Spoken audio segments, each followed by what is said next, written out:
자, 오늘 이제 마지막 민수기 제가 여기 5번째 시간이라고 해놨네요. 6번째 시간입니다. 마지막 시간이고요.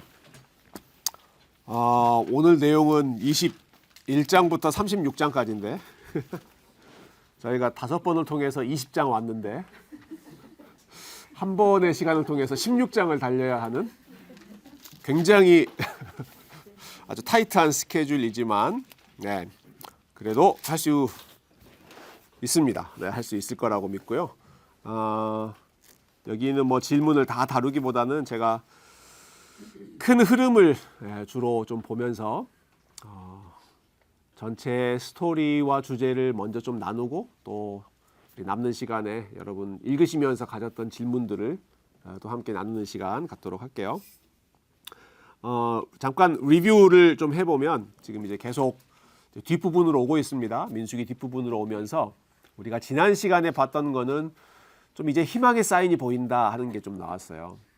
여전히 이스라엘 백성들이 불평해요. 길이 힘들다고 불평하고 또 만나를 보면서도 하나님 이 하찮은 음식이 뭡니까? 이렇게 불평하거든요.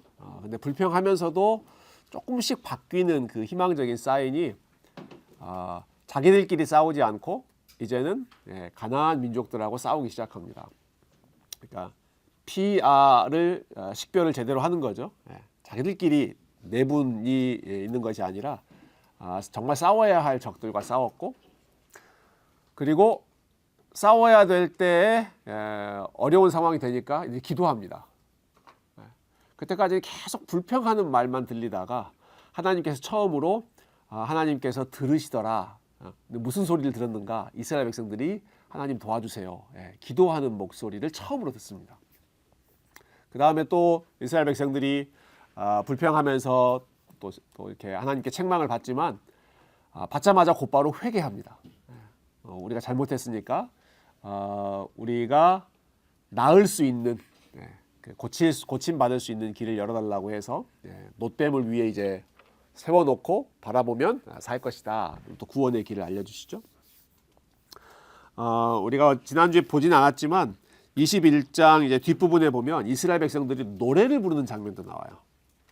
처음 나옵니다. 처음 민수기에서 노래를 부르는.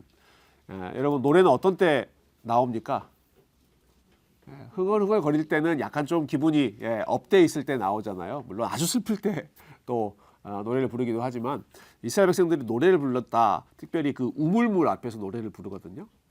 그때까지는 계속 물이 없다고 불평하다가 이제는 물 앞에서 노래할 수 있는 그런 백성들로 조금씩 바뀌죠. 자, 그런 흐름 속에서 오늘 21장 21절부터 보시면 좋겠어요. 기본적으로 여러분이 좀 많이 읽으셨을 거라고 제가 생각을 하고 스토리 중심으로 좀 진행을 해볼게요. 21장 21절부터는 이스라엘 백성들이 진짜 가나안 땅 앞으로 약속의 땅으로 조금씩 들어가고 그리고 그 땅을 조금씩 차지하기 시작합니다. 그 가나안이라고 하는 이 땅을 정복한 거는 나중에 이제 여호수아 그 책에 보면 그때 본격적으로 시작하잖아요. 근데 그보다 먼저 사실은 이미 정복이 시작돼요. 그게 21장 21절부터인데 여기 보면 왕이 한 명 나오죠. 21절에 이스라엘이 아모리 왕 시혼에게 사신을 보내어 이르되, 자, 아모리라고 하는 것은 이제 민족 이름이고요. 그 지역 이름이었고 그 지역을 다스리는 왕이 시혼이라고 하는 왕이 있었습니다. 우리가 그냥 아무 일도 안 하고 갈 테니까 그냥 지나가게 해주십시오. 우리 당신네 땅을 지나가서 이제 가나안 땅으로 들어가려고 합니다. 통과만 하게 해주십시오. 그랬는데 이 왕이 허락을 하지 않고 군대를 이끌고 싸우러 나옵니다. 그래서 그때 이 아모리 왕 시혼과 이제 싸우면서 이스라엘 백성들이 이기죠. 근데 그 지역이 범상치 않은 지역이에요. 이 아모리 왕 시혼이 다스리던 이 헤스본이라고 하는 지역이었는데, 여러분 27절 한번 봐보세요. 27절부터 30절까지는 그 지역에 대해서 이전에 다른 사람들이 만들었던 노래입니다. 노래. 사실은 그 지역을 굉장히 높이는 그런 노래였어요. 제가 한번 읽어볼게요. 27절부터. 그러므로 시인이 읊어 이르되, 어떤 시인이 이렇게 노래를 만들었다는 거예요. 너희는 헤스본으로 올지어다. 시혼의 성, 그 이제 왕이죠. 그 성을 세워 견고히 할지어다. 헤스본에서 불이 나오며 시온의 성에서 화염이 나와서 모압의 아르를 삼키며 아르논 높은 곳의 주인을 멸하였도다. 모압아, 내가 화를 당하였도다. 그모스의 백성아, 내가 멸망하였도다. 그가 그의 아들들을 도망하게 하였고 그의 딸들을 아모리인의 왕 시혼의 포로가 되게 하였도다.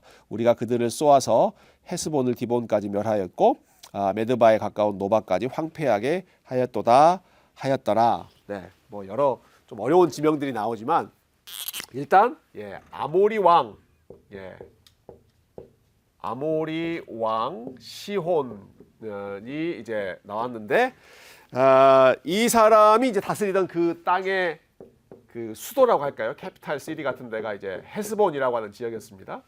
방금 제가 읽었던 데는 요 지역이 대단한 지역이다라고 하는 거를 이렇게 높이는 그 노래였어요. 그래서 조금 아주 러프하게 표현하면 그 주변에 있는 나라가 이제 모압이라고 하는 나라였는데, 모압 니들 큰일 났다. 그게 요 방금 읽었던 그 노래의 핵심이에요. 아모리 왕 시혼이 이렇게 강력한 왕이고 또 헤스본이라고 하는 지역이 이렇게 든든한 그 성이 세워졌기 때문에 그 주변에 있는 나라 모압, 당신네들은 이제 큰일 났다. 근데 지금 이스라엘 백성들이 가는 그 경로가 요 아모리 왕 지나갔다가 그 다음에 이제 모압 지역으로 가게 되거든요. 그래서 그 내용을 우리가 지도로 한번 확인을 해볼게요. 제일 뒷장에 보시면 지도가 있습니다. 자, 아주 컬러풀한 지도가 나와 있죠. 왼쪽에 있는 지도가 이제 민수기 21장에 우리가 방금 본 내용이고, 자, 오른쪽에 있는 지도는 이제 조금 뒤에 다시 볼 텐데, 여러분 왼쪽에 그 지도를 보시면 사해라고 되어 있는 거 보이세요? 보이시죠? 파란색으로 되어 있는 거기가 죽을 사자를 써서 사해죠.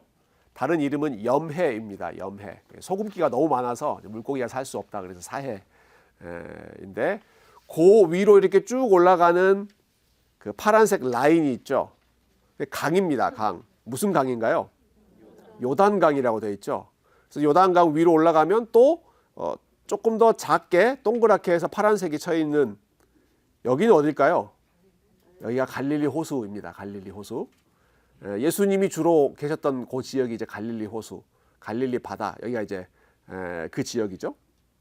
자, 그래서 이 지도를 보시면 이렇게 그냥 저는 선으로만 그을게요. 이렇게 해서 이제 요단강이 있잖아요. 요단강 동쪽에 이런 나라들이 있었어요. 그리고 이스라엘 백성들이 가나안 땅에 본격적으로 들어가는 거는 요단강을 건너서 들어가죠. 그러니까 이 동쪽에서 건너서 이제 나중에 들어가서 정복을 하는 겁니다. 그래서 이 요단강 서쪽 지역이 이스라엘 땅의 majority, 대부분의 지역은 이 서쪽인데, 근데 거기만 이스라엘 땅이 되는 게 아니라 요단강 동쪽의 일부 지역이 이스라엘 땅으로 지금 이제 정복이 시작되는 거예요. 그 첫 나라들이 요 아모리, 모압이라고 하는 지역들입니다. 거기 보시면 아모리라고 하는 이름 찾으셨어요? 어디 있습니까? 사해 바로 옆에 아모리라고 되어 있죠. 거기가 제가 여기 말했던 아모리 왕 시혼이고, 거기서 동남쪽으로 보면 이제 모압이라고 하는 지역이 있고, 보이시죠? 모압. 그리고 조금 더 위로 올라가면 암몬이라고 하는 그런 지역도 있고, 또 제일 위로 올라가면 이제 바산이라고 하는 지역, 또 괄호 쳐서 옥. 이거는 왕의 이름입니다. 옥이라고 하는 왕이 또 그 뒤에 나오죠. 그러니까 요런 아모리 왕 시혼, 또 바산 왕 옥, 이런 이름들이 여기도 나오고 신명기 1장에도 나오는데, 이제 이런 왕들은 지금 이스라엘 백성들이 거의 40년 거의 끝나고 들어가기 직전에 요단강의 동쪽 사이드를 지금 점령하기 시작했구나. 예, 이제 가나안 정복이 시작됐다 하는 걸 보여줘요. 그러면서 예, 아까 제가 말씀드렸던 게 이 노래가 이 아모리 왕의 권세가 굉장히 강하기 때문에 그 주변에 있는 나라들 이제 큰일 났다. 당신들은 이제 위험에 빠졌다. 그 중에 하나가 이제 모압이었거든요. 근데 여러분 생각해 보세요. 이스라엘 백성들이 여기보다 더 큰 나라 아모리를 정복했어요. 그렇죠? 그러면 이 사람들은 어떻게 느끼겠어요? 벌벌 떨겠죠. 예, 두렵겠죠. 아니, 자기네들을 정복했던 나라를 이스라엘이 싸워서 이겼으니까 우리는 꼼짝없이 지금 당하겠구나. 이런 불안감이 있지 않겠어요? 그 내용이 이제 이어지는 22장부터 24장 내용입니다. 22장으로 한번 넘어가 볼게요. 1절부터 4절까지를 같이 한번 읽어보겠습니다. 22장 1절부터 4절 시작. 이스라엘 자손이 또 길을 떠나 여리고 맞은 편이더라. 십볼의 아들 발락이 이스라엘이 아모리인에게 행한 모든 일을 보았으므로 모압이 심히 두려워하였으니 이스라엘 백성이 많음으로 말미암아 모압이 이스라엘 자손 때문에 번민하더라. 미디안 장로들에게 이르되 이제 이 무리가 소가 밭에 뿔을 뜯어 먹는 같이 우리 사방에 있는 것을 다 뜯어 먹으리로다 하니 그때 십볼의 아들 발락이 모압 왕이었더라. 1절에 보시면 이스라엘 백성들이 어디 도착합니까? 모압 평지에 진을 쳤습니다. 그죠? 모압이라고 하는 땅 평지, 거기가 이제 평탄한 지역이어서 거기에 진을 쳤는데 여기는 어디 위치였냐면 요단 건너편 곧 여리고 맞은편이더라. 여러분 여리고라는 지명은 들어보신 적 있죠? 예. 여호수아 성을 쳤네 여리고 그런 노래 있잖아요. 여호수아 성을 쳤네 여리고. 예, 뭐 여리고 성 너무 잘 아시죠? 예. 참 여리고 성을 생각하면 기억나는 그런 사건이 있습니다. 어떤 주일학교에서 열심히 아이들에게 성경을 가르치는데 벌써 이야기 아시는군요, 권사님. 예. 그 담임 목사님이 얼마나 애들이 잘 배우는가 해가지고 들어가서 물어봤대요, 애들한테. 얘들아, 여리고성을 누가 쳤죠? 누가 정복했지? 예, 무너뜨렸지? 그랬더니 애들이 대답을 다 안 하다가 어떤 애가 손을 들고 목사님 제가 안 했는데요. 그랬대요. 그랬더니 목사님이 야, 지금 다 웃으셨잖아요. 아니 여리고를 모르나 해가지고 한심하게 생각하고 있는데 목사님의 표정이 안 좋으니까 그 옆에 이제 부장 집사님이 목사님한테 목사님 그 애를 제가 잘 아는데 걔가 안 했다면 정말 안 한 겁니다. 그러셨대요. 그래서 이 부장 집사님도 여리고를 누가 쳤는지를 모르는구나. 그 실체가 드러났다는 아주 재미있는 예화죠. 자, 여리고 맞은편에 왔어요. 그럼 지금 거의 다 왔다는 거잖아요. 가나안 땅에 들어가기 직전까지 왔는데 이 모압 지역에 있는 사람들이 이제 벌벌 떠는 거예요. 여기를 다스렸던 왕의 이름이 누구였습니까? 왕의 이름? 네, 발락이라고 하는 사람이 왕이었습니다. 여기다가 하는 게 좋겠네요. 모압 왕 발락. 모압 왕의 이름은 발락이었는데 이 사람이 이스라엘 백성들이 지금 오고 있는데 우리보다 훨씬 강한 아모리도 깨부쉈다 하는 이야기를 듣고는 벌벌 떨어서 어떤 표현을 쓰냐면 4절에 이 무리가 소가 밭에 풀을 뜯어먹은 같이 우리 사방에 있는 것을 다 뜯어먹으리로다. 소가 그냥 한 번 지나가면 다 휩쓸어 버리는 것처럼 요 이스라엘 민족들이 우리 주변에 오면 이거 다 우리 다 이제 싹쓸이 되겠습니다. 그래서 불안해하고 있죠. 요 상황에서 이 발락이라고 하는 왕이 자기 나라를 지키기 위해서 혹은 이 위기에서 벗어나기 위해서 선택한 방법이 있습니다. 자, 5절과 6절을 한 번 더 읽어볼게요. 5절, 6절 시작. 그가 사신을 부올의 아들 발람의 고향인 강가 부돌에 보내어 발람을 부르게 하여 이르되 보라, 한 민족이 애굽에서 나왔는데 그들이 지면에 덮여서 우리 맞은편에 거주하였고 우리보다 강하니 청하건대 와서 나를 위하여 이 백성을 저주하라. 내가 혹 그들을 쳐서 이겨 이 땅에서 몰아내리라. 그대가 복을 비는 자는 복을 받고 저주하는 자는 저주를 받을 줄을 내가 알미니라. 이 발락 왕이 생각하기에 우리가 힘으로 안 된다라고 현실을 판단했던 것 같아요. 우리 군사력으로는 이스라엘을 이길 수가 없다. 여러분, 이것도 참 얼마나 아이러니한지, 이스라엘 백성들은 그때 처음에 가나안 땅 정탐할 때 우리는 상대가 안 된다. 저들은 너무 강하고 우리는 너무 약하다. 그렇게 생각했잖아요. 근데 적들은 반대로 생각했던 것 같아요. 모압 왕 이런 다른 민족들은 우리는 이스라엘하고 상대가 안 된다.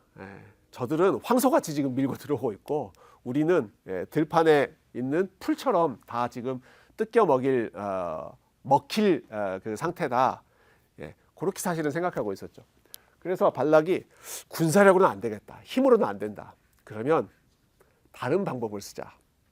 이 당시에 생각했던 일종의 주술적인 힘을 빌어서 이 사람들은 특별히 뭐 여러 그 잡신들을 섬기고 또 어떤 그 영적인 그러한 힘들을 믿었기 때문에 아주 영험한 무당을 우리가 고용해서 그 사람이 저 민족을 막 저주해주면 그러면 우리에게 승산이 있을 수 있다.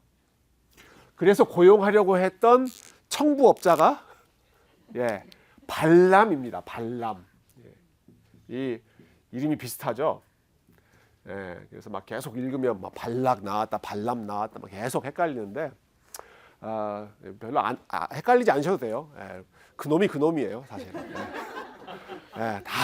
다 거기서 거기고 둘 다 이렇게 사실은 나쁜 사람들이거든요. 자, 발락은 모압 왕이고 이 사람이 복채를 많이 줘서 돈을 많이 줘서 이 발람, 이 사람은 이스라엘의 선지자가 아닙니다. 다른 종교, 다른 이방신을 믿고 있는 일종의 무당, 점쟁이 이런 역할을 한 사람인데 아주 뭐 신통하다는 그런 소문이 있으니까 부르는 거예요. 돈을 줘서 불러서 당신이 와서 우리에게 가까이 오고 있는 이스라엘 백성들을 좀 저주해 주십시오. 그러면 우리들 사기도 올라가고 우리가 힘을 내서 화판 붙을 수 있을 것 같은데 신들의 이름을 빌어서 저주해 달라고 부탁을 하죠.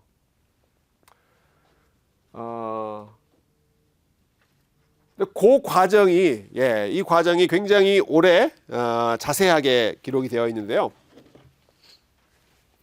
22장 그 전체는 내용이 긴데 발락이 발람을 불렀어요. 발람이 발락에게 가기까지 시간이 꽤 오래 걸립니다. 이런 그 스토리가 있죠. 처음에 그 신하들을 보내서 발람 보고 오라고 하니까 발람이 바로 응답하지 않고 내가 한번 기도해 보고 가겠습니다.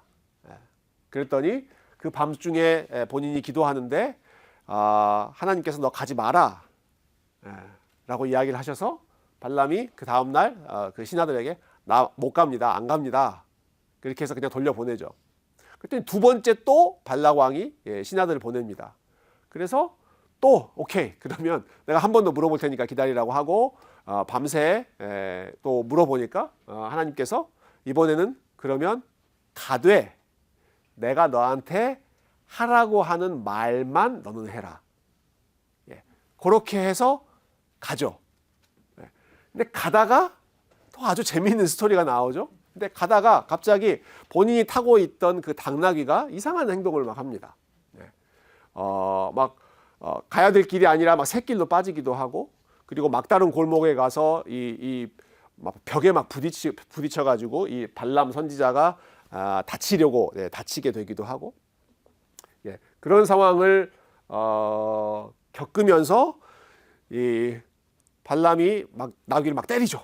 너 지금 뭐 하는 거야? 하면서 막 때리니까 참 신기하게도 성경에서 동물이 말하는 건 딱 2번 나오는데요.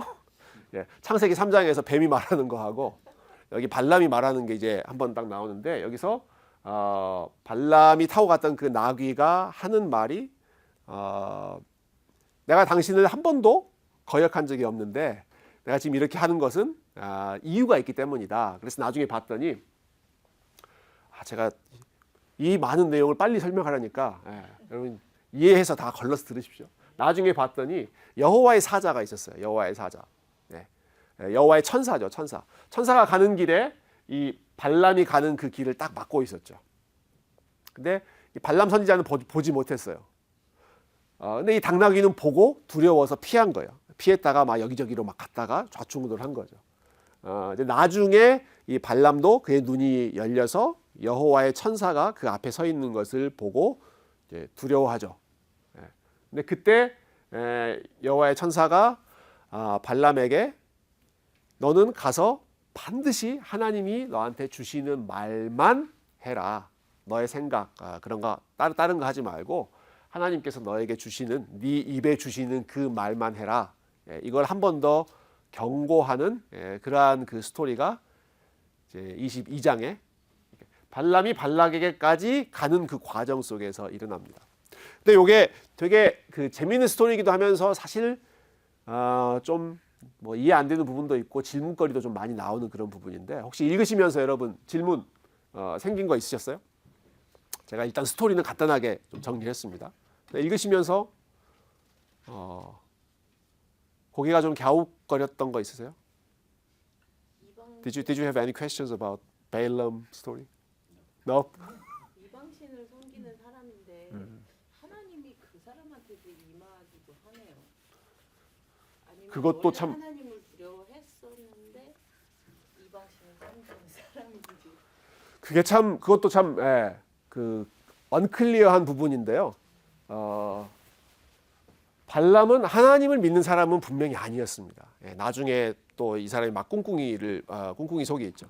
절대로 하나님을 믿는 사람은 아니었는데 아마 그 당시에 그 당시의 문화는 각 민족마다 그들이 섬기는 신이 있다라고 하는 것을 알고 있는 상황이었기 때문에 아마 이 사람이 어떤 그 영적인 세계에 대해서 좀 밝은 그러한 사람이었기 때문에 본인 나름대로 아마 기도하는 가운데 그 신의 뜻을 구하는 가운데 하나님께서 특별하게 발람에게 나타나셔서 너 함부로 말하지 말라 하는 그런 경고를 주셨던 것 같아요. 이렇게 사실 뒤에 보면 이 발람이 하는 말들이 너무너무 좋은 말들을 많이 하거든요. 진짜 그 이스라엘의 선지자들처럼 정말 막 축복하는 말을 하는데 그걸 보고 발람이 참 믿음이 좋은 사람이었나 보다 이렇게 생각하기 쉬운데요. 그렇지 않습니다. 이 사람의 마음은 사실은 나쁜 선지자의 대명사인데 근데 아마 그 순간에 특별히 하나님께서 말씀도 하시고 또 여호와의 사자가 이렇게 나타나시기도 하고 그래서 이 뭐 당나귀 사건 그 스토리가 나오는 것들도 발람을 확실하게 정신 차리게 하기 위해서 평상시에는 볼 수 없는 아주 특별한 그런 일들을 보여주셨던 것 같아요. 질문. 하나님께서 발람이 함께 가도록 허락을 해주셨는데 왜 갑자기 하나님께서 가는 걸로 말미암아 진노하셨는지. 그러게요. 네, 그것도 이해 안 되죠. 처음에는 가지 말라고 해서 안 갔고 순종했잖아요. 두 번째는 가라 했는데 오케이 그럼 갈게요 하고 갔는데 가는 길에 그 다음 날 하나님께서 진노해서 이런 일들을 하잖아요. 왜 그랬을까요? 하나님 왜 그러셨을까요? 하나님은 다 계획이 있어요. 다 계획이 하나님 다 계획 있으시구나. 어떤 계획일까요? 그 계획이. 그 포인트에서 화를 내시려고. 그 포인트에서는 화를 내는 게 필요하다. 그거 하나님의 계획이죠. 저는 그게 정답이라고 생각해요. 우리가 다 이 스토리에 나와 있지 않은 그 비하인드 스토리에 하나님께서 화를 내셔야 하는 정당한 이유가 있기 때문에 화를 내셨겠죠. 근데 왜 그랬을까? 이제 사람들은 이제 비트윈 라인을 좀 생각하면서 아마 발람의 마음이 그 속 마음 동기가 어땠는지를 하나님이 꿰뚫어 보셨다. 그래서 책망하셨다. 이렇게 설명하는 게 좀 다수인 것 같아요. 나중에 보면 이제 발람이 되게 돈을 좋아하는 사람이거든요. 그러니까 아마 우리 추측컨대 이 사람이 겉으로는 지금 이제 오케이 내가 하나님 말씀대로 전하겠다 하고 가면서도 속으로는 뭐 발락을 만나서 내가 얼마를 받을까 뭐 이런 것들도 좀 기대도 하고 그러니까 여러 가지 이제 불순한 마음들이 아마 섞여 있었기 때문에 하나님께서 책망하셨던 그러한 그 비하인드 스토리가 있었을 거라고 생각을 하고요. 근데 이런 비슷한 사건이 근데 그 전에 또 나와요. 그 전에 나오는 게 출애굽기 3장 4장에 보면 하나님께서 모세를 만나셔서 모세가 자기 안 가겠다고 하는데 너 가라 내가 함께한다고 보내시죠. 가다가 길을 떠나자마자 갑자기 모세를 죽이려고 하시는 그런 사건이 나옵니다. 피난편 사건 그런 게 있죠. 이건 또 왜 그런가? 그렇죠? 그래서 거기에 대해서도 그러니까 모세가 그 이집트로 가지만 본인에게 아직 본인이 거룩하게 준비되어 있지 않은 상황에서 좀 성급하게 자기 아들도 할례시키지 않고 이렇게 성급하게 가는 그런 상황 속에서 하나님이 한편으로는 정신무장 그리고 또 한편으로는 네가 가장 먼저 정결해져야 된다 하는 이런 사건들을 좀 보여주시기 위해서 가라고 허락을 해주신과 동시에 그때 또 큰 위기를 만나게 하는 그런 스토리가 또 있죠. 그래서 이 발람이 경험했던 그런 것과 이제 모세가 경험했던 것하고 좀 같이 연결해서 가라고 하시지만 한 번 더 정신 번쩍 차리도록 좀 준비하시는 그런 과정이 있었을 것이다. 이렇게 좀 많이들 설명하는 것 같아요. 거기에 대한 정말 만족스러운 답은 사실 성경에 나와 있지 않습니다. 그 비트윈 라인이 아무런 설명이 없기 때문에 아까 김성민 집사님 얘기하신 것처럼 하나님께서 화를 내실 이유가 있었으니까 아마 발람에게 문제가 있었기 때문에 화를 내셨던 것 같아요. 자, 그렇게 해서 이제 갑니다. 핸드아웃은 뒷장으로 넘어보세요. 그렇게 해서 이제 발락을 만납니다. 자, 발락, 여러분 그 관계를 지금 다 기억하시죠? 그래서 이 왕 발락이 만나자마자 아주 극진하게 대접을 하고 아주 융숭한 대접을 하면서 제발 지금 상황이 이러이러한데 저 이스라엘 백성들이 있는 쪽으로 내가 당신을 데리고 갈 테니까 거기서 밑에 있는 이스라엘 백성들을 보고 마음껏 저주해 주십시오. 이 나쁜 놈들 막 하면서 왕창 저주를 해달라고 부탁을 하죠. 자, 그 내용을 한번 확인해 볼까요? 22장 41절입니다.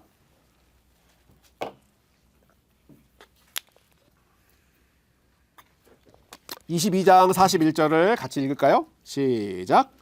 아침에 발락이 발람과 함께하고 그를 인도하여 바알의 산당에 오르매 발람이 거기서 이스라엘 백성의 진 끝까지 보니라. 처음 만나서 잔치를 벌인 다음에 아주 높은 산으로 데리고 갑니다.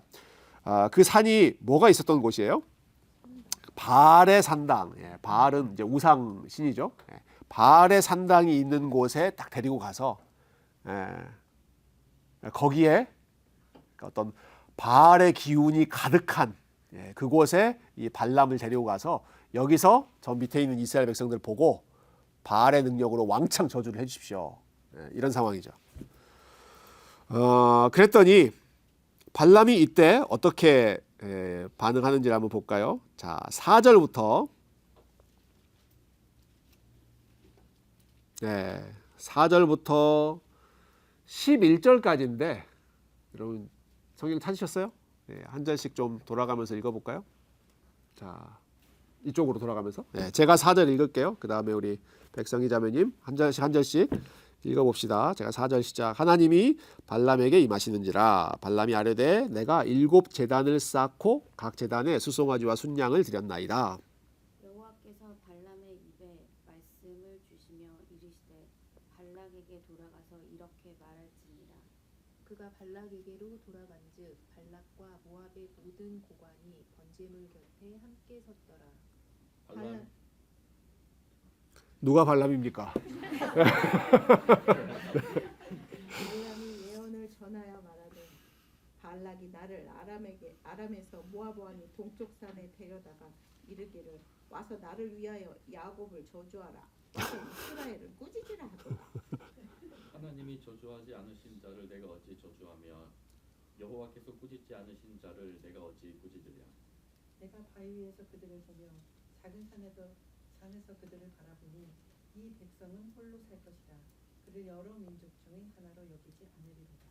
야곱의 티끌을 누가 능히 세며 이스라엘 4분의 1을 누가 능히 셀고 나는 의인의 죽음을 죽기 원하며 나의 종말이 그와 같기를 바라노라 하매 발락이 발람에게 이르되 그대가 어찌 내게 이같이 행하느냐 나의 원수를 저주하라고 그대를 데려왔거늘 그대가 오히려 축복하였도다. 네, 거기까지. 예. 지금 저주해달라고 부탁을 했는데 하나님께서 발람의 입에 하나님이 원하시는 말씀을 넣어주셨죠. 거기서 하는 말을 보면 발락이 나를 데리고 와서 이스라엘을 꾸짖으라고 했는데 이 백성을 보니까 이 백성은 범상치 않은 백성이다라는 말이에요. 예. 하나님이 꾸짖지 않은 사람을 내가 어떻게 꾸짖을 수 있겠느냐. 하나님은 이 백성들을 축복하신다는 말이죠. 9절에 보시면 이 백성은 홀로 살 것이라. 이 백성은 아주 독보적인 민족이다라는 뜻이고 그를 여러 민족 중에 하나로 여기지 않으리로다. one of them이 아니다라는 거예요. one of them이 아니다. 이 민족은 one of them이 아니라 아주 특별한 아주 독보적인 민족인데 10절에 야곱의 티끌을 누가 능히 세며 이스라엘 4분의 1을 누가 능히 셀고 도저히 카운트할 수 없을 정도로 많다는 뜻이죠. 지금 이스라엘 백성들의 숫자가 우리 이 책의 제목이 지금 민수기인데 도저히 카운트할 수 없을 정도로 많은데 그들의 4분의 1도 카운트하기 어렵다. 그러니까 전체는 얼마나 더 카운트하기 어렵겠어요. 그러니까 이런 표현을 통해서 이 백성이 어마어마하게 광대한 백성이다라는 것을 말하고 있죠. 그러니까 발락이 얼마나 황당했겠어요. 돈 잔뜩 주고 지금 돈 잔뜩 주고 거액의 FA 돈을 주고 지금 스카웃 해왔는데 이걸 먹튀라고 해야 되나요? 먹고 저주는 아니고 오히려 자기의 적들을 왕창 축복을 해주고 있으니까 이 발락 왕이 속이 상했겠죠. 그래서 발람을 다른 데로 데리고 갑니다. 13절 보세요. 13절. 발락이 말하되 13절입니다. 나와 함께 그들을 달리 볼 곳으로 가자. 거기서는 그들을 다 보지 못하고 그들의 끝만 보리니 거기서 나를 위하여 그들을 저주하라. 발락이 생각해보니까 내가 로케이션을 잘못 잡았구나. 위에서 보니까 이스라엘 백성들 숫자가 너무너무 많이 보이는 거야. 그러니까 이 사람이 마음이 두려워서 이런 말을 하지. 오케이, 끄트머리만 있는 대로 이스라엘 백성들 조금만 보이는 그런 지역을 이제 찾아가지고 거기 가서 이 발람에게 저기 몇 사람 안 되니까 저거 보고 예언해 달라고 하죠. 그때 했던 예언이 어떻게 나옵니까? 자, 18절부터 한번 해볼게요. 18절부터 자, 찾으셨어요? 네, 우리 심정욱 집사님부터 해서 이렇게 이쪽으로 한번 가볼게요. 네, Roger, get ready to read. No. Your turn will be 18, 19, 20, 22 maybe. Yeah. 자, 18절부터 한번 읽어볼까요? 심정욱 집사님. 발람이 예언하여 이르기를 발락이여 일어나 들을지어다. 십볼의 아들이여 내게 자세히 들으라. 돋보기를 안 가져와가지고. 네, 그럼 19절. 하나님은 인생이 아니시니 시원치 않으시고 인자가 아니시니 후회가 없으시리로다.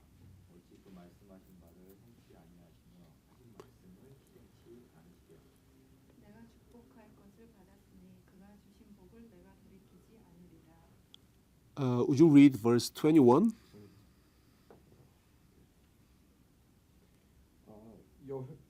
여호와는 야곱의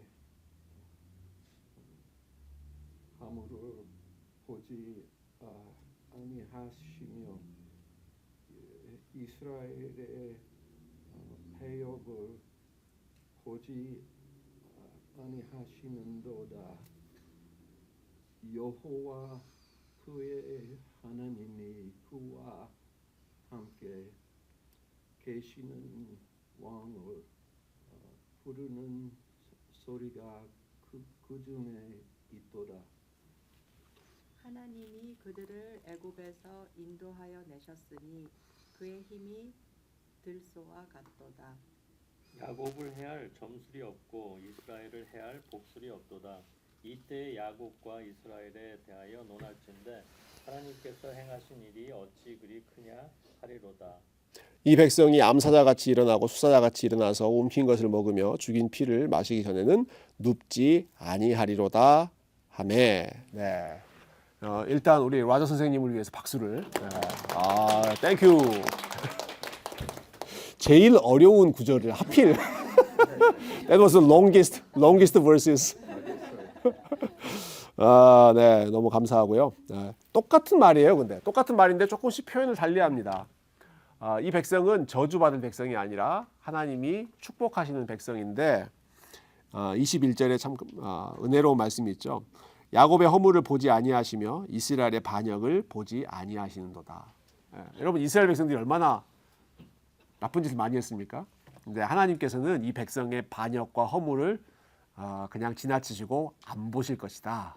그래서 저주받는 게 아니라 오히려 축복받는 백성이 될 것이다. 예. 그런 내용이 이제 쭉 있죠. 그래서 이런 내용을 들은 다음에 또 발락이 또 화가 나죠. 자기 나름대로는 여러 가지 방법을 써봤는데 또 이스라엘을 축복하고 있으니까 알았어, 하지마. 예.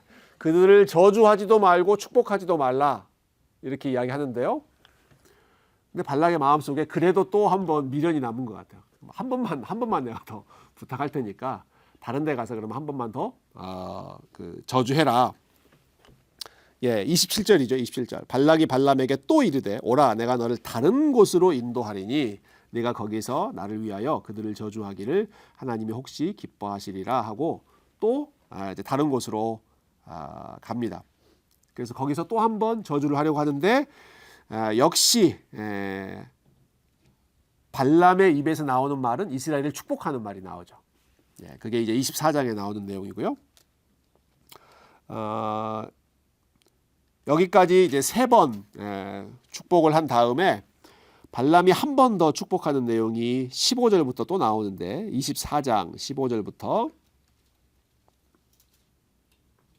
19절까지 말씀을 이번에는 같이 한번 읽어보겠습니다. 24장 15절부터 19절입니다. 시작. 예언하여 이르기를 부올의 아들 발람이 말하며 눈을 감았던 자가 말하며 하나님의 말씀을 듣는 자가 말하며 지극히 높으신 자의 지식을 아는 자 전능자의 환상을 보는 자 엎드려서 눈을 뜬 자가 말하기를 내가 그를 보아도 이때의 일이 아니며 내가 그를 바라보아도 가까운 일이 아니로다. 한 별이 야곱에게서 나오며 한 규가 이스라엘에게서 일어나서 모압을 이쪽에서 저쪽까지 쳐서 무찌르고 또 셋의 자식들을 다 멸하리로다. 그의 원수 에돔은 그들의 유산이 되며 그의 원수 세일도 그들의 유산이 되고 그와 동시에 이스라엘은 용감히 행동하리로다. 주권자가 야곱에게서 나서 남은 자들을 그 성읍에서 멸절하리로다 하고 이건 이제 4번째 발람의 입에서 나오는 예언인데요. 참 흥미로운 변화가 이제 나옵니다. 앞에 첫 번째, 두 번째, 세 번째는 이스라엘 나라 전체를 향한 예언입니다. 축복했어요. 이 민족은 근데 참 신기하게도 이 15절부터 보면 이제 발람이 하는 마지막 예언은 민족에 대한 예언이 아니라 어떤 한 사람에 대한 예언이에요. 이게 아주 의미심장한 변화가 나옵니다. 그렇죠? 17절 보시면 내가 그를 보아도 누구를 봐요? 그예요. 누군지 모르겠는데 내가 그를 보아도 이때의 일이 아니며 내가 그를 바라보아도 가까운 일이 아니로다. 한 별이 야곱에게서 나오며 한 규, 규는 왕이 다스리는 어떤 그 지팡이 같은 거였잖아요. 그 규가 이스라엘에게서 일어나서 이런 일을 할 것이다. 19절 주권자가 야곱에게서 나서 남은 자들을 그 성읍에서 멸절하리로다. 사실 이 말씀은 이스라엘 그 민족 전체하고 관련된 메시지가 아닌데 오래전에 이것도 참 신기하게도 예수님이 오실 것을 발람의 입을 통해서 또 말씀을 하세요. 한 별이 나올 것이다. 한 별이 야곱에게서 특별히 유다 지파로부터 창세기 48장 49장 그 야곱이 축복한 데 보면 유다로부터 이 규를 들고 통치하는 자가 올 것이다 하는 그러한 그 메시아 예언이 있잖아요. 그 예언이 이제 성경 곳곳에 이제 흩어져 있는데 그 중에 하나가 발람이 했던 예언입니다. 참 희한하죠. 우리가 성탄절 또 큰 별 오시는 예수님 우리가 지금 준비하고 있는데 아마 이 사람도 지금 내가 무슨 말 하고 있지? 아마 이해가 안 됐을 것 같아요. 그렇지만 하나님께서 심지어 이제 이방 선지자의 입술을 통해서도 그에 대한 예언을 그가 올 것이다, 그가 다스릴 것이다, 그의 통치가 든든해질 것이다. 예수님에 대한 예언을 이렇게 하시죠. 자, 이처럼 이제 발락은 어떻게든 저주해 보려고 했는데 하나님께서는 그 저주를 3번, 4번 뒤집으셔서 발람의 입술을 통해서 오히려 이스라엘 백성들을 아주 강력하게 축복하시죠. 어떻습니까? 이 발람 스토리를 보시면서 어떤 생각이 드십니까? 발람과 발락.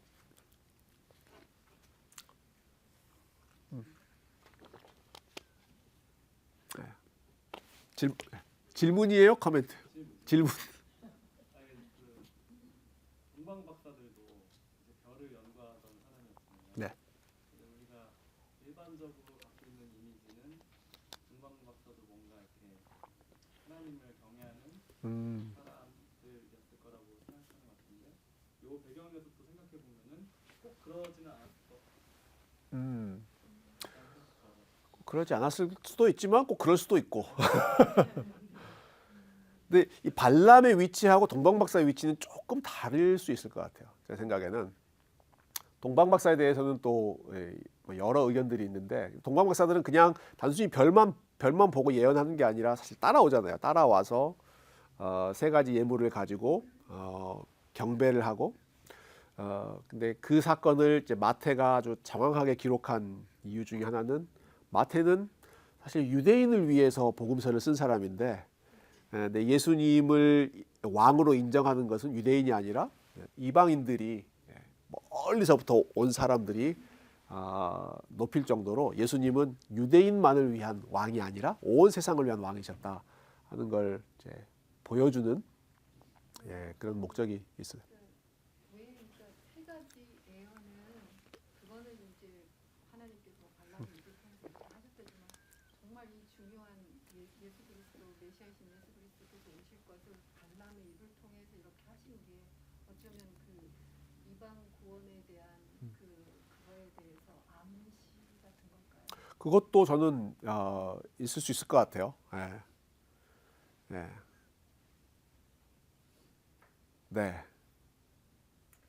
택받은 자는 어떻게 그냥 저주를 내리고 한다 해도 하나님이 안 된다. 그 전에 막으신다. 안 된다. 그것도 아주 중요한 포인트죠. 하나님이 선택하신 사람은 광야에서 누가 저주하려고 해도 심지어는 저주를 복으로 바꾸시는 것까지 하나님이 하신다.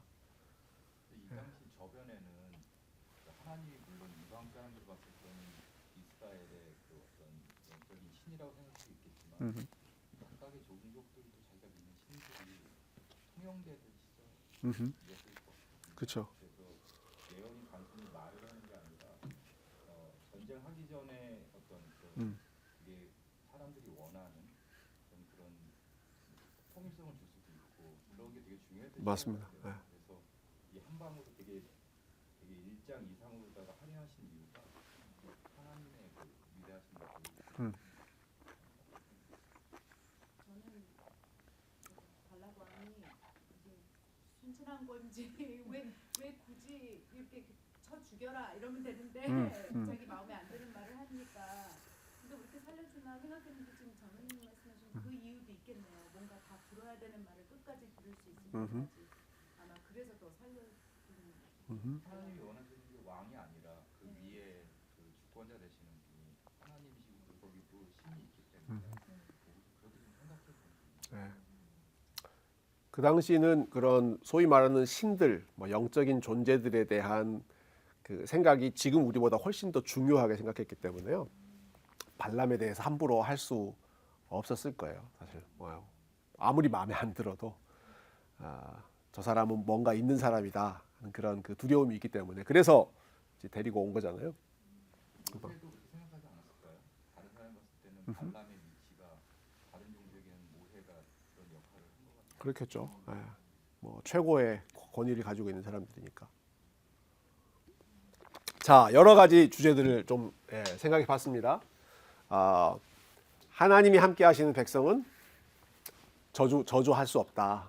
오히려 하나님께서 저주조차도 축복으로 바꾸신다는 것도 우리 이 스토리를 통해서 배울 수 있고 몇몇 아주 주도적으로 드러나 있는 말씀은 아니지만 우리가 방금 살펴봤던 그러한 메시아 예언과 관련해서도 하나님께서 심지어 이방 선지자의 입술을 통해서도 이러한 일들을 준비하심으로써 예수님이 단순히 이스라엘 백성들만을 위한 왕이 아니라 이방인들의 입도 다스리고 계시는 하나님의 아들이시다. 그런 주제들도 좀 살펴볼 수 있는 것 같아요. 자, 이런 엄청난 복을 지금 선포받았잖아요. 이스라엘 백성들이 하나님으로부터 정말 엄청난 복을 받았는데 그 다음에 어떤 일이 일어났는지를 한번 볼까요? 25장 1절부터 3절을 같이 한번 읽어보겠습니다. 25장 1절부터 3절 시작. 시딤에 머물러 있더니 그 백성이 모압 여자들과 음행하기를 시작하니라. 그 여자들이 자기 신들에게 제사할 때에 이스라엘 백성을 청하매 백성이 먹고 그들의 신들에게 절함으로 바알 부올에게 가담한지라. 여호와께서 이스라엘에게 진노하시니라. 분위기가 어떻습니까? 분위기가 또 심상치 않죠? 여러분 모압 왕 발락이 어떻게든 저주를 한번 해보려고 했는데도 안 됐습니다. 그랬죠? 근데 이스라엘 백성들이 그 다음에 나오는 사건이 지금 뭘 하고 있어요? 이스라엘 백성들이 누구를 만납니까? 누구를 가까이 해요? 모압 여자들을 가까이 합니다. 자, 모압 왕 힘으로는 안 됐는데 모압 여인들이 이스라엘 백성들의 마음을 하나님으로부터 멀어지게 합니다. 그러니까 이게 군사력으로는 도저히 할 수 없었던 일이 이건 이렇게 적용이 되나요? 여인이 더 강하다 뭐 이렇게 적용될 수 있을까요? 이스라엘 백성들이 이 지역에 있으면서 지금 모압 평지에 있잖아요.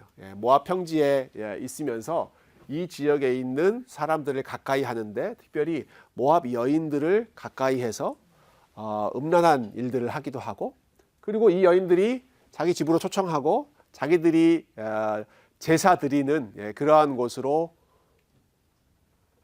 초대를 하니까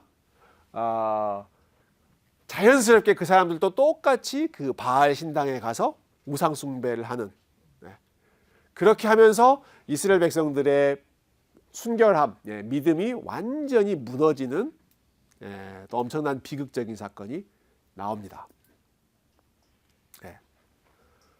그러니까 하나님께서 이렇게 복을 주시고 또 위험으로부터 보호해 주셨는데 전쟁으로부터는 이들이 승리했는데 내부적인 또 개인적인 경건, 순결함 여기서 무너지면서 아주 큰 비극을 겪게 되죠. 자, 이 사건이 일어난 장소는 어디입니까?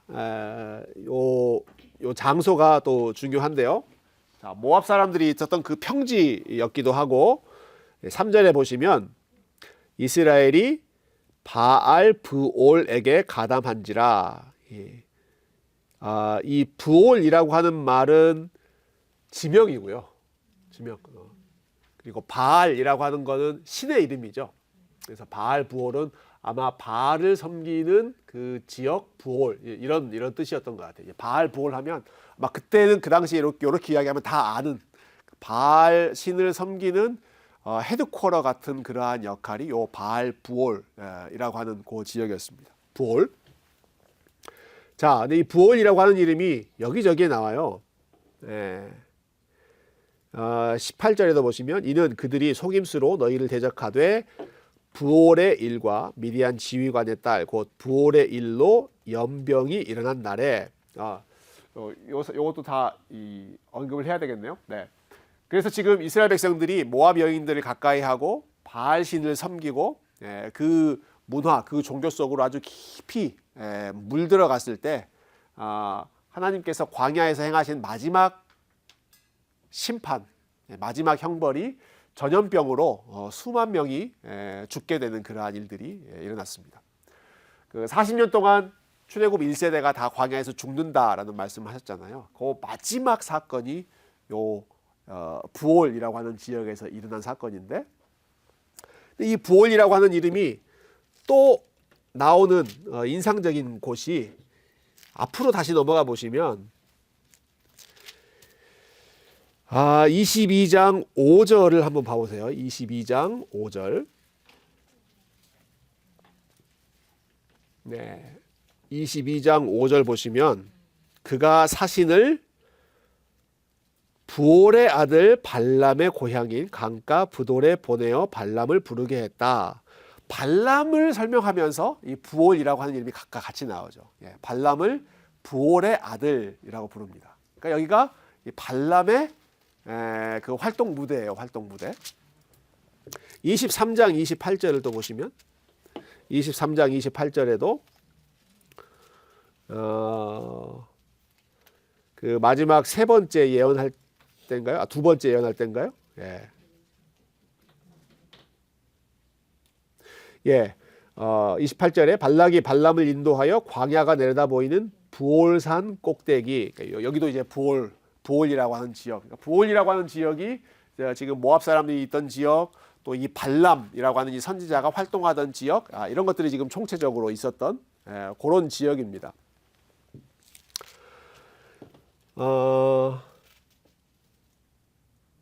자, 다시 25장으로 넘어가시면 이제 좀 왔다 갔다 했는데, 자, 25장에 그래서 지금 이런 그 큰 죄를 범한 결과 이스라엘 백성들이 하나님께 아주 큰 책망을 받고 이제 심판을 받죠. 그때 이런 일이 일어납니다. 6절부터 9절까지를 같이 한번 읽어볼게요. 자, 6절부터 9절까지 시작. 이스라엘 자손의 온 회중이 회막문에서 울 때에 이스라엘 자손 한 사람이 모세와 온 회중의 눈앞에 미디안의 한 여인을 데리고 그의 형제에게로 온지라. 제사장 아론의 손자 엘르아살의 아들 비느하스가 보고 회중 가운데에서 일어나 손에 창을 들고 그 이스라엘 남자를 따라 그의 막사에 들어가 이스라엘 남자와 그 여인의 배를 꿰뚫어서 두 사람을 죽이니 연병이 이스라엘 자손에게서 그쳤더라. 그 연병으로 죽은 자가 24,000명이었더라.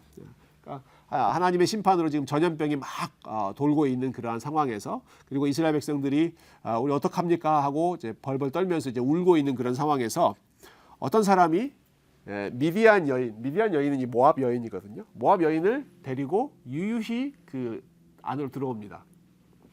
이 여인을 데리고 들어왔다는 건 이제 자기 아내로 삼는다는 거예요. 사람들이 지금 다 막 슬퍼하고 지금 정신 없는 그런 상황에서 유유히 그 여인을 데리고 그 여인과 이제 같이 살려고 데리고 오니까 그 모습에 분노한 사람이 한 명 있었죠. 아론의 손자였던 비느하스라고 한 사람이 지금 우리가 하나님 앞에 범죄해서 우리가 지금 이렇게 어려움을 겪고 있는데 이런 상황에서 또 이런 짓을 하고 있는 이 사람, 뒤에 보면 그 사람이 사실은 지도자였어요. 리더 중에 한 사람이 그렇게 하는 것을 보고 도저히 이거는 참을 수 없는 일이다 해서 본인이 창을 들고 가서 그 사람을 처형하죠. 근데 그것으로 그 사건으로 전염병이 이제 멈춥니다. 하나님께서 비느하스가 했던 일은 사실 인간적으로 보면 굉장히 아주 피 흘리는 잔인한 일이지만 비느하스가 내가 가지고 있는 그 질투심으로 이 죄에 대해서 그가 아주 단호하게 대처를 했다.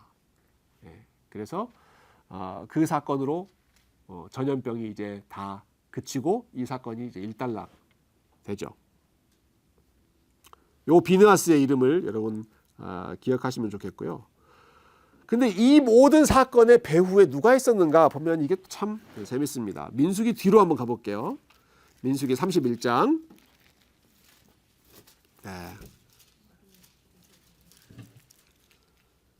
민수기 31장 16절을 같이 한번 읽어보겠습니다. 민수기 31장 16절 찾으셨어요? 네, 읽어볼까요? 시작. 보라, 이들이 발람의 꾀를 따라 이스라엘 자손을 부올의 사건에서 여호와 앞에 범죄하게 하여 여호와의 회중 가운데에 연병이 일어나게 하였느니라. 이 모든 비극이 누구의 꾀를 따라 이루어졌어요? 발람의 꾀를 따라 이루어졌다라고 이야기합니다. 그러니까 우리가 이 여러 상황들을 종합해 보면 아마 이 발람이라고 한 사람이 그의 본래 의도는 뭐 이스라엘 백성들을 축복하거나 그런 게 아니었던 것 같아요. 이 사람은 원래 이제 모압 민족이었고 그렇기 때문에 근데 자기가 입을 열면 항상 하나님께서 축복하는 말만 계속 나오니까 요거로는 안 되는구나. 그래서 발람이 따로 만든 그의 작전이 여인들을 통해서 이스라엘 백성들이 서로 가깝게 지내게 하고 그렇게 하면서 그들을 은근슬쩍 바알 신을 섬기는 우상 숭배의 문화로 끌어들이려는 게 그게 이제 발람의 아주 교활한 작전이었던 거죠. 그 한숨의 의미는 뭡니까? 탄식의 의미는. 신천지가 약간 요즘 진짜 그래요 사실. 그죠? 정말 아리따운 여인들을 통해서 포섭하고 그런 거 있죠. 진짜 그러네. 이 시대에 발람이 가까이 있었네. 그러니까 이 부올에서 생긴 이 비극적인 사건이 그냥 아무런 맥락 없이 갑자기 생긴 사건이 아니라 그 배후에 이런 일들을 지금 준비했던 사람이 설계했던 사람이 있었는데 그 사람이 발람이었다. 그러니까 돈값 하려고 그랬겠죠. 그랬겠죠. 너 나한테 그렇게 먹어놓고 발라광이 너 이대로 가면 이거 너 안 된다.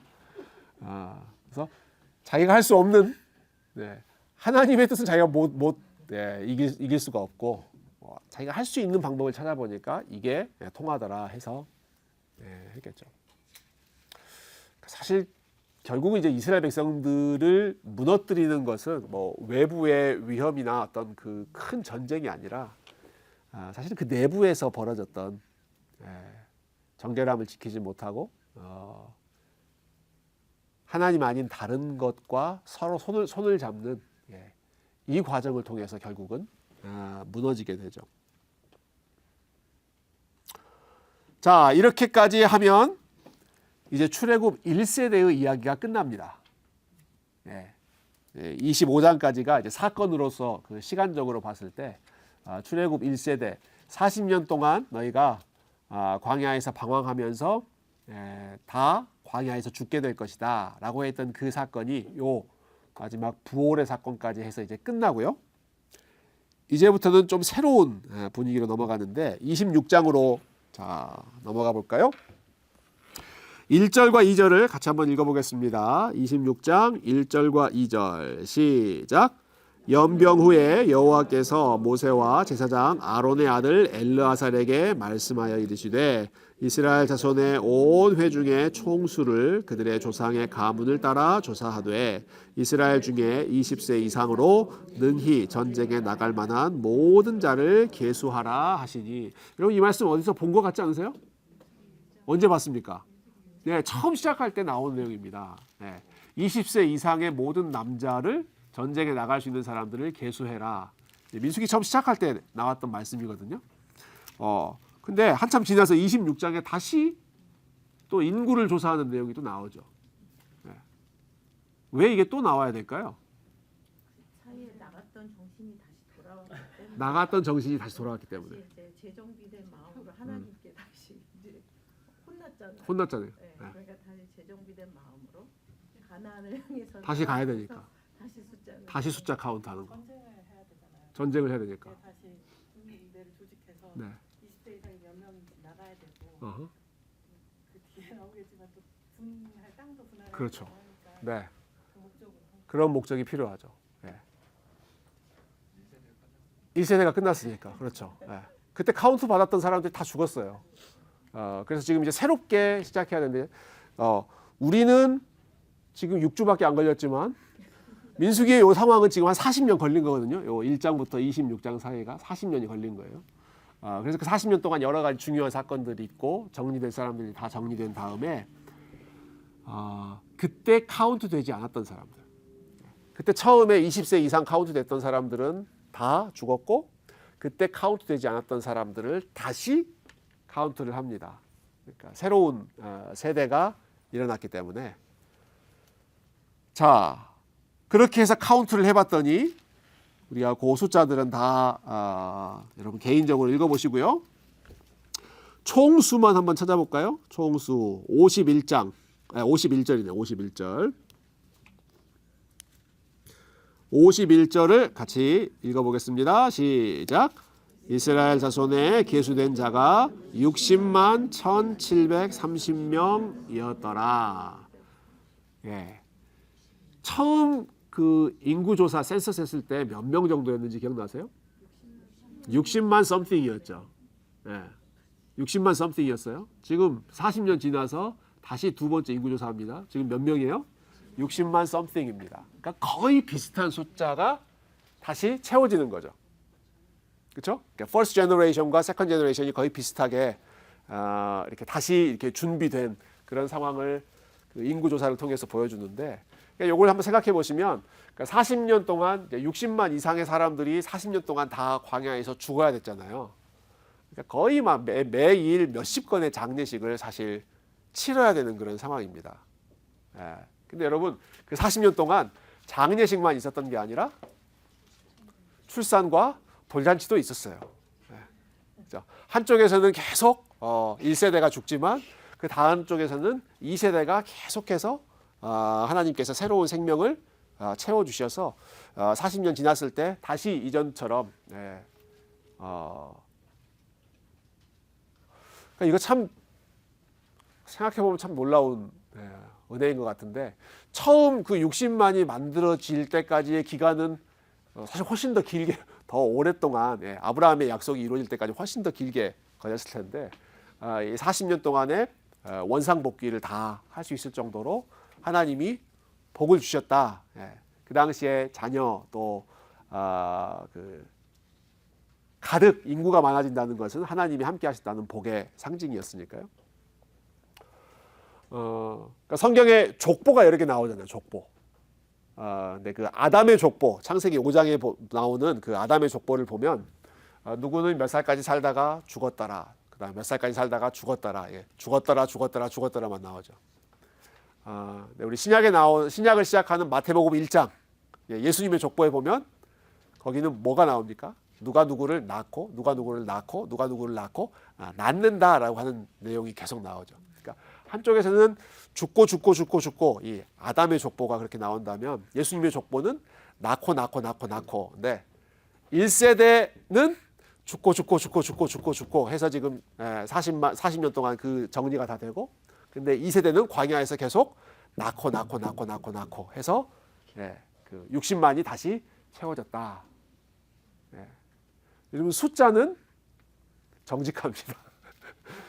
숫자는 되게 이렇게 지루해 보이는 그런 내용이지만 사실 숫자를 보면 하나님이 이스라엘 백성들을 계속해서 축복하셨구나, 그런 내용들을 알 수 있죠. 왜 인구조사를 했는가? 두 가지 이유가 있었습니다. 첫 번째는 처음 말씀하신 것처럼 전쟁을 준비하기 위해서였죠. 두 번째 이유가 또 있습니다. 52절부터 56절까지 아까 우리 집사님 말씀하셨는데 한 번 더 읽어볼게요. 자, 52절부터 56절까지 시작. 여호와께서 모세에게 말씀하여 이르시되 이 명수대로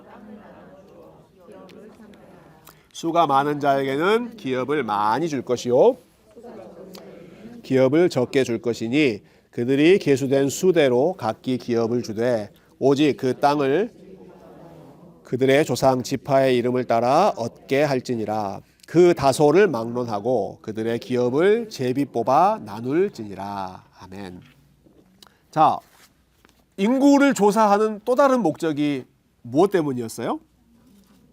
네, 앞으로 땅을 분배할 텐데 인구 수대로 제비를 뽑아서 땅을 분배해야 되기 때문에 그걸 정확하게 카운트해라라는 말씀을 하시죠. 자, 지금 이 인구 조사는 어디서 하고 있는 겁니까? 광야에서 하는 겁니다. 언제 하는 겁니까? 연병 끝나고, 연병이 끝나고, 전염병이 다 끝난 다음에 지금 새로운 상황이고요. 그리고 광야에서 지금 하는 겁니다. 가나안 땅에 들어가기 전입니까, 후입니까? 가나안 땅에 들어가기 전입니다. 이스라엘 백성들이 가나안 땅을 차지했습니까, 안 차지했습니까?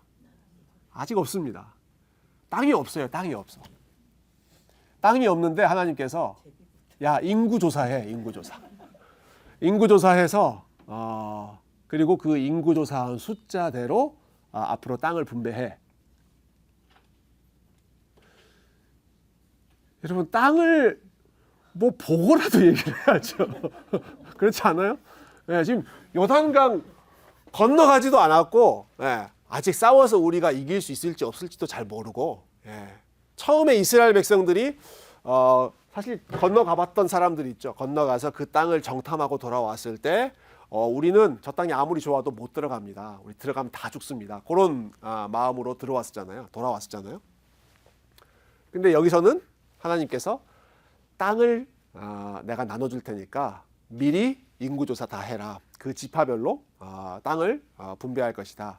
이 말은 지금 하나님의 계획 속에는 들어가서 정착하고 승리하고 하는 것은 다 이미 있는 거예요. 다 이미 있는 거예요.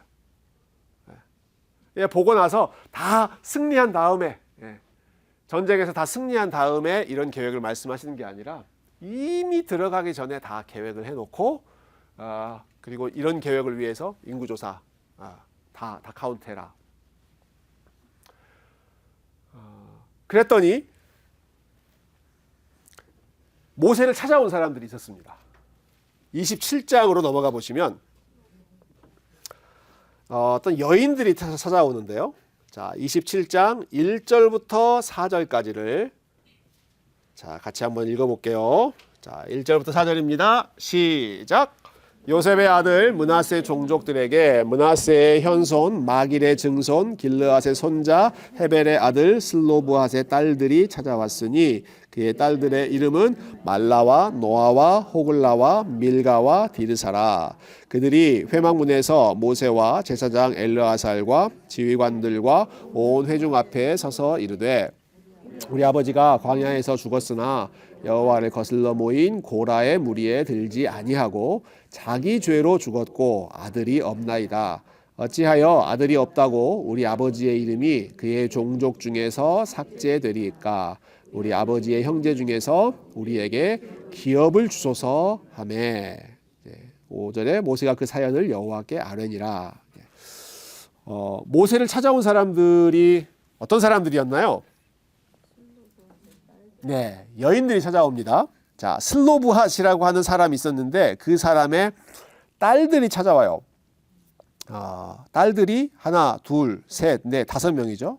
말라와 노아와 호글라와 밀가와 디르사라 5명의 딸들이 찾아옵니다. 와서 모세에게 뭔가를 요청하는데 그리고 그 퍼티션 탄원을 하는데 어떤 내용을 가지고 탄원을 하나요? 네. 우리 집에는 아들이 없는데 이 당시에는 아버지가 돌아가시면 그 아버지의 유산을 아들이 가져가는 거거든요. 아들이 이제 아버지의 그 유산을 물려서 자기의 그 패밀리 그 땅을 이제 물려받는 거죠. 근데 여기 딸부잣집이에요. 딸부잣집. 아들이 없어요. 그러니까 이 딸들이 와가지고 모세에게 우리 집은 그러면 아들이 없는데 그러면 아무도 아버지의 유산을 물려받지 못하면 우리 아버지의 땅을 그러면 다른 사람들이 다 가져가는 겁니까? 이거 어떻게 해야 됩니까? 그래서 모세에게 부탁을 하죠. 그랬더니 모세가 하나님 앞에 여쭤보고 하나님께서 주신 답이 아들이 없으면 딸들이 아버지의 유산을 데리고 가져가고 딸도 없으면 그 아버지의 형제 중에 가까운 사람이 가져가고 뭐 이런 식으로 이제 유산 상속 그 승계 서열을 하나님께서 정리를 해주십니다. 사실 우리 여자분들이 아주 오래 전부터 유산을 상속받을 수 있는 그 권리가 이때부터 제정이 됐었는데요. 근데 여기서 볼 수 있는 것은 이 여인들이 가지고 있는 믿음이에요. 믿음. 이 여인들이 가지고 있는 믿음. 여러분 혹시 그거 아십니까? 이런 비밀을 공개하면 안 되는데 제가 존스 크릭에 제가 한 1에이커 정도 땅이 있거든요. 6주 동안 성역 공부 열심히 하셨으니까 끝나고 선착순으로 저한테 오시면 제가 그 중에 제일 좋은 땅 순서대로 여러분 나눠드릴게요. 아멘이십니까? 진짜입니까? 네. 끝나고 저를 찾아오는 분이 있을까요, 없을까요? 있어요? 아니 저를 그 정도로 믿으세요, 여러분? 이거 그 믿으시면 안 돼요. 이거는 믿는 게 아니에요. 저는 그런 땅이 있지도 않고 여러분 그런 말을 하는데 찾아간다라고 하는 것은 여러분 참 저를 믿어주셔서 감사한데 그 말을 믿는다는 증거거든요. 저 사람이 진짜 땅이 있어. 저 사람이 진짜 땅이 있어. 이 여인들은 지금 뭘 생각하는 거예요? 들어가면 반드시 우리가 땅을 받게 될 거야. 이게 그냥 뭐 앞으로 무슨 일이 일어날지 어떻게 알아? 앞으로 들어가서 우리가 전쟁에서 승리할지도 모르고 요단강을 제대로 건너갈지도 모르고 아무런 소망이 없었다면 모세가 이런 계획을 이야기하고 청사진을 제시할 때 어떡하지? 우리 아버지가 우리 집은 아들이 없는데 이거 어떻게 해야 되지? 그럼 뭐 우리는 뭐 유산이 없는 건가? 아직 아무것도 없는 상황에서 지금 유산 얘기를 하는 거잖아요. 근데 이 여인들이 이런 반응을 했다는 것은 분명히 일어난다. 우리 민족은 분명히 가나안 땅에 들어갈 것이고 반드시 우리 아버지의 이름으로 하나님께서 땅을 주실 것이고 그런데 시간이 지났을 때 근데 우리는 아들이 없는데 그러면 어떻게 해야 돼? 이거 분명히 일어날 일이니까 우리가 미리 준비해야 된다 해서 모세를 찾아가는 거죠. 그러니까 이 사람들의 모습은 첫 번째 세대에 보여주었던 그 모습하고는 판이하게 다른 그러한 모습이 민수기 뒷부분에 나옵니다. 첫 세대는 땅을 보고도 못 믿었습니다. 엄청난 그 과일들을 가지고 와서도 그 1세대는 우리는 저기 못 들어갑니다. 들어가면 다 죽습니다. 그렇게 해서 광야 방황하게 됐잖아요. 두 번째 세대는 보지도 않았어요, 사실. 뭐 어떤 증거나 사인이 있는 것도 아니에요. 그리고 지금 이 말을 한 사람들은 여인들이죠, 여인들. 남자도 아니고 그 당시에 발언권이 없는 그러한 여인들인데 이 여인들의 마음 속에는 이미 가나안 땅에 들어가서 정착하고 땅을 받는 것이 그들에게는 현실이었다. 현실이 되었기 때문에 우리 아버지의 땅을 우리가 어떻게든 준비해야 된다. 그런 믿음의 대비를 하고 있는 거죠. 참 놀라운 여인들 아닙니까? 여러분 슬로브핫이라는 이름 그전에 모르셨죠? 저도 민수기 읽으면서 처음 접하게 된 이름이었는데 이 사람의 이름은 정말 유명한 이름이 아닌데 이 사람의 딸들은 사실 아주 대단한 믿음을 가지고 있었던 딸들이죠. 보고도 믿지 않았던 세대, 첫 번째 세대와 보지 않고도 믿는 두 번째 세대. 사실 이제 민수기의 주제는 저는 여기에 있다고 생각해요. 그러니까 민수기가 계속해서 보여주고 있는 것은 첫 세대는 실패했지만 두 번째 세대는 다르다. 두 번째 세대는 성공한다. 이게 이제 그 뒤에도 계속 나올 텐데 첫 세대는 실패. 두 번째 세대는 다르다. 사실 이게 좋은 패턴이죠. 좋은 패턴입니다. 물론 첫 세대도 성공하고 두 번째 세대도 성공하고 다 성공하면 좋겠지만 굳이 둘 중에 한쪽이 성공하고 한쪽이 실패해야 된다면 여러분 어느 쪽이 성공하고 어느 쪽이 실패해야 됩니까? 첫 세대가 잘못했지만 두 번째 세대가 소망 가운데 다시 회복되는 게 바람직한 모습이죠. 첫 세대는 성공했는데 두 번째 세대는 실패한다. 그럼 이거는 망하는 집안이에요. 근데 참 안타깝게도 오늘날 이제 많은 교회의 모습이 사실 첫 세대는 굉장히 열심히 이제 교회도 세우고 개척도 하고 신앙생활을 열심히 하시지만 뒤로 가면 두 번째 세대가 오히려 약해지는 그러한 추세들이 우리가 많이 보지 않습니까? 사실 이 패턴이 이제 이스라엘 역사에 똑같이 반복되죠. 지금 이 세대, 그러니까 출애굽한 지 2세대, 두 번째 세대는 이렇게 잘 무장해가지고 들어가서 열심히 싸우고 훈련을 잘 받아서 이제 승리하지만 믿음이 좋아졌지만 그 다음 세대는 또 가나안 땅에 들어가서 아주 평안하게 살다가 또 점점 디클라인하는 그런 세대가 되지 않습니까? 그러니까 한 세대의 믿음이 그 다음 세대로 전수되고 또 그 다음 세대로 또 전수되고 첫 번째 세대보다 두 번째 세대가 더 좋은 믿음의 사람들이 되는 것. 여기 슬로보아스의 딸들처럼 이 딸들처럼 정말 하나님이 하실 그 일들을 현실로 바라보면서 믿음으로 참 고백하는 그러한 일들이 저는 우리가 민수기를 통해서 우리의 삶 속에서 계속해서 좀 하나님께서 하시는 일이 됐으면 좋겠다 하는 마음을 준비하면서 좀 갖게 됐는데요. 1세대는 믿음이 좋았는데 2세대 때 쇠퇴해버리는 게 아니라 1세대가 조금 부족해도 2세대가 더 잘하고 그 다음 세대가 더 하나님 잘 믿고 하는 좀 이러한 계속해서 좀 올라가는 그러한 그 세대가 우리 교회도 그렇게 됐으면 좋겠고 또 여러분 민수기 말씀을 공부하시는 여러분의 삶에도 지금 여러분 민수기 열심히 공부하고 계시잖아요. 20년 뒤에 민수기 클래스 열었을 때 그때 아무도 안 오고 그냥 허허벌 텅텅 비어 있는 게 아니라 그때는 두 배로 우리 자녀 세대가 또 더 많이 모이고 더 많이 말씀을 배우고 좀 그런 풍요로운 모습이 되면 너무 좋겠다 생각이 듭니다. 지난주에 우리가 유아 세례 했는데요. 유아 세례를 보신 어떤 분이 되게 좀 감격스러워 하시더라고요. 유아 세례 하는 걸 너무 오랜만에 봤대요. 오랜만에.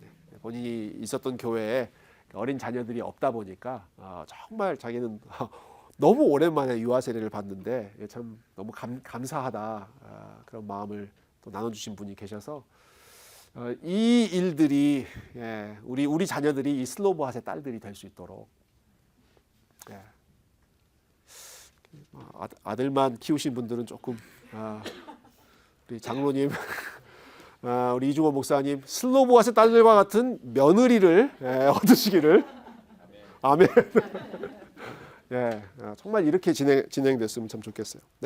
자, 그리고 나서 27장 뒷부분에 보면 이제 모세의 후계자로 여호수아가 세워지고요. 그 내용들은 평이하니까 여러분 읽으시면 되고요. 28장과 29장에 넘어가 보면 이게 참 여기도 중요한 내용들인데 중요한 포인트들만 한번 볼까요? 이스라엘 백성들이 가나안 땅에 들어가서 하나님께 드려야 하는 여러 가지 절기, 제사들을 설명해 놓고 있습니다. 3절 먼저 보실까요? 3절. 자, 3절 같이 읽어봅시다. 시작. 또 그들에게 이르라 너희가 여호와께 드릴 화제는 이러하니 1년 되고 흠없는 순양을 매일 2마리씩 상번제로 드리되. 그리고 그 내용입니다. 1절부터 8절까지 나와 있는 내용은 매일 하나님 앞에 드리는 번제. 이 번제를 뭐라고 이름을 붙였습니까? 상번제라고 붙였습니다. 상번제, 항상 드리는 번제다. 그래서 영어에는 regular burnt offering each day 이렇게 매일 하나님 앞에 드리는 번제를 드려야 되고, 9절에 보시면 안식일에는 이렇게 드려라. 그래서 10절에 이는 상번제와 그 전제 외에 매 안식일에 번제니라. 이거는 안식일에 드리는 번제죠. 첫 번째 나왔던 거는 상번제. 예, 상번제. 상번제는 매일 드리는 거고요. 데일리 드리는 거고, 안식일의 번제는 일주일에 한 번 드리는 거죠. 위클리 드리는 거고, 그 다음에 나오는 내용은 11절입니다. 초하루에는 수송아지 2마리와 순양 1마리와 1년 되고 흠없는 순양 7마리로 여호와께 번제를 드리되. 여기 초하루라고 하는 거는 언제 그 초하루일까요? 네, 한 달의 초하루입니다. 한 달의 초하루. 그래서 한 달의 첫 번째 날에는 또 이런 방식으로 예배를 하나님 앞에 드려라. 이건 monthly 제사죠. 이런 식으로 그 시스템을, 루틴을 만들어 주시는 거예요. 그러니까 제사장들이 매일 하나님 앞에 드릴 제사가 있고, 그리고 전체가 일주일에 한 번 안식일에 드리는 제사가 있고, 초하루에 드려야 할 제사가 있고, 그리고 그 뒤에 나오는 이제 페스티벌, 절기들은 1년에 한 번씩 드리는 제사인데 그 순서를 정해주시는 게 16절에 먼저 어떤 절기가 나오죠? 16절에 6월절이 나옵니다. 예, 6월절을 지키는 날짜는 언젠가요? 예, 첫째 달 14째 날. 그러니까 이스라엘의 종교 달력에서 항상 1월 14일이 되면 6월절을 지키고, 6월절은 여러분 많이 들어보셨죠? 예, 6월절에 어떤 내용이 있었는지. 그래서 어린 양을 잡고 어린 양을 또 문설주에 발랐던 그 사건을 기억하는 절기입니다. 그리고 그 다음에 나오는 절기는 26절에 보시면 어떤 절기가 나옵니까? 77절이라는 절기가 나옵니다. 77절에 나오는 77은 숫자입니다. 숫자. 77은 49. 99단을 외자. 99단을 외자. 77은 49. 그래서 6월절이 있은 다음부터 49일째 되는 날이 77절입니다. 근데 이 49는 49 그 다음 날이 50일이잖아요. 예, 그래서 50을 예전에 한국에 10을 카운트하는 단위가 순이었습니다. 순. 예, 그래서 오순절이라고 부르기도 합니다. 77절을 또 다른 곳에서는 오순절이라고 부르기도 하죠. 그러니까 오순절에 성령님이 강림하셨다, 형님 임하셨다 했을 때 예수님이 6월절에 돌아가시고 77절, 77에 49, 50일이 됐을 때 교회에 성령님께서 오시는 그러한 그 시스템이 이제 만들어지죠. 그리고 나서 중요한 절기가, 자 계속 봅시다. 예, 29장으로 넘어가 보시면 29장에 처음에 7째 달에 이르러는 그 달 초하루에 성회로 모이고 아무 노동도 하지 말라. 이는 너희가 나팔을 불 날이니라. 예, 77절이 다음에 그 다음에 7번째 달의 첫 번째 날 7월 1일입니다. 7월 1일. 그때는 역시 특별한 날이어서 이 이스라엘 그 캘린더에서는요, 이 7월 7번째 달이 굉장히 중요한 달이었거든요. 그래서 요 달의 첫째 날을 역시 특별한 나팔절로 지키고, 그리고 7절로 넘어가 보시면, 자 29장 7절 계속 나가죠. 7절에 7째 달 열흘 날에는 7월 10일이죠. 7월 10일이 되면 이때는 아무것도 하지 않는, 여기는 속죄, 대속죄일이라고 하는 날입니다. Day of Atonement라고 하는 날인데, 이날 대제사장이 1년에 한 번 그 우리가 전에 봤던 성소 안에 지성소까지 들어가는 그 날이 7월 10일이고요. 그리고 12절에 보시면 일곱째 달 15째 날 7월 15일부터 그 후에 한 주 동안은 장막절이라고 하는 절기를 지켰습니다. 장막절. 어떤 곳에는 초막절이라고 불리기도 합니다. 이때는 왜 초막절이라고 하는 이름이 불렸을까요? 초막을 간이 텐트로 만들어 놓고 거기서 이스라엘 백성들이 살았기 때문에 근데 이때가 초막절이면서 동시에 또 다른 곳에 보면 이때를 수장절이라고 부르기도 해요. 수장절.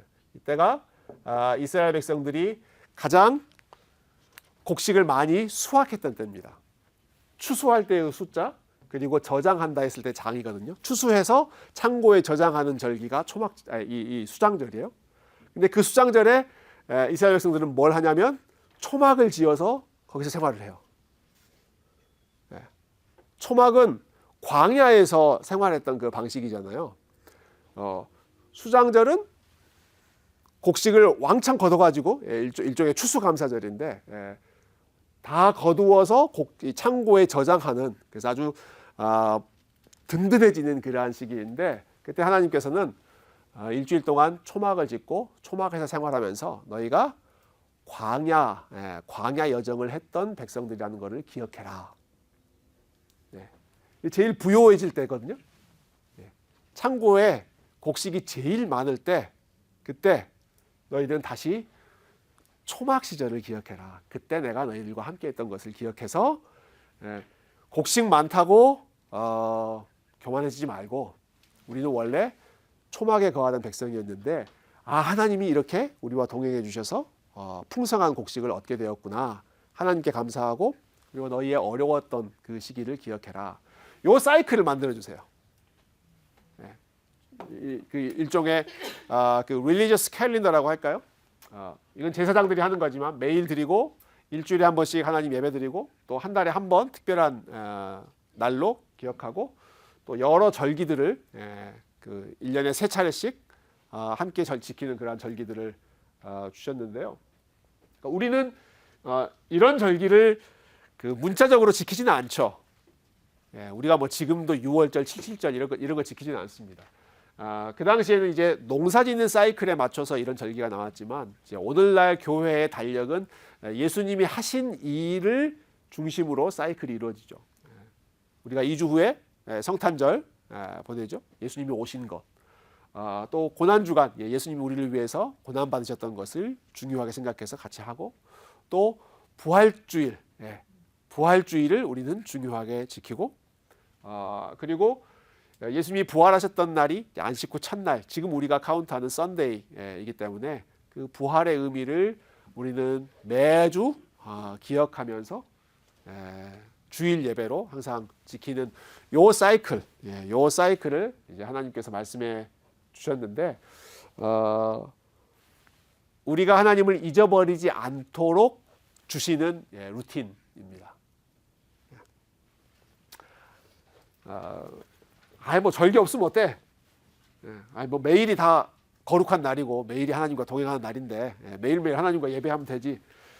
원칙적으로는 맞는데 현실적으로는 그렇게 되지 않기 때문에 매일이 다 우리가 주님과 동행하는 날이지만 일주일에 한 번을 정하고 또 1년 중에 몇 차례를 이렇게 사이클을 정해서 하나님이 하신 일을 리마인드 하는 것이 굉장히 중요한 영적인 훈련이라고 생각합니다.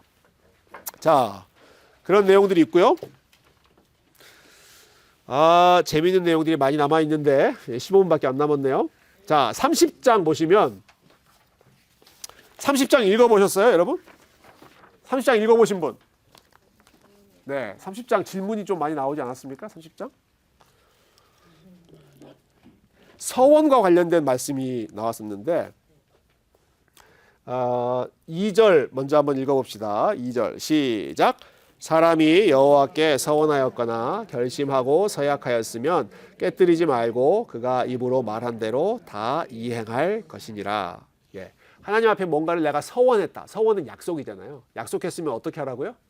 무조건 지켜라. 예. 무조건 지켜라. 절대로 깨뜨릴 수 없다. 이게 이제 대원칙입니다. 근데 그 대원칙 안에서 여러 가지 좀 구체적인 사례들, 예외가 될 수 있는 그 사례들을 이야기를 하죠. 그 내용들이 다 여성에 관련된 내용이었습니다. 이런 내용이죠. 아직 결혼하지 않은 딸이 하나님 앞에 은혜를 받아서 하나님께 뭔가를 서원을 했어요. 서원의 내용은 나오지 않지만 내가 서원을 했어요. 근데 아버지가 그걸 들어보고 오케이 하면 서원을 지키고 아버지가 허락을 하지 않으면 그 서원은 안 해도 된다. 그 서원은 깨트릴 수 있다. 아무리 본인이 하나님 앞에 서원을 했다고 하더라도 어린 딸이 서원했을 때 아버지가 그것을 허락하지 않으면 깨트릴 수 있다. 그 내용이 나오죠. 그 다음에 나오는 사례는 뭐였던가요? 이제 막 결혼하는 상황에서 그 신부라고 할까요? 막 결혼하는 상황에서 그 신부가 정말 은혜 받아서 하나님 앞에 뭔가 서원을 했던 것 같아요. 뭔가 하나님 앞에 약속한 것이 있는데 결혼을 했어요. 그러면 그 결혼한 남편이 그 결혼했을 때 했던 그 서원에 대해서 오케이 하면 그 여인은 계속해서 그것을 이행할 수 있고 남편이 오케이 하지 않으면 안 지켜도 된다. 결혼한 이후에 그 상황도 나오죠. 부부로 살아가고 있을 때 아내가 서원을 했을 때 남편이 그것을 허락하면 지키고 허락하지 않으면 안 지켜도 된다. 유일한 예외는 여기 보면 이제 이혼을 당했거나 과부로 살고 있는 여자는 그가 서약한 모든 내용을 반드시 지켜라. 이렇게 나오죠. 자, 그러니까 기본적으로 여인이 어렸을 때는 아버지에게 그 서원을 지킬 최종적인 권한을 이제 또 맡겼고 또 결혼한 관계에서는 이제 아내가 남편의 최종적인 허락을 받아서 본인의 어떤 서원한 것을 지키도록 이런 그 프로세스를 하나님이 말씀하시잖아요. 왜 이런 절차를 말씀하셨을까요? 가장의 권위를 하나님과 비슷하게 해주시는 것. 가장의 권위를 인정하기 위해서. 기분 나쁘지 않으세요, 여자분들? 아니, 내가 하고 싶다는데 하나님, 내가 헌신하고 싶다는데 왜 내가 남편 허락을 받고 이렇게 해야 됩니까? 왜 내가 아버지, 우리 아빠의 허락을 내가 받아야 됩니까? 어떠십니까?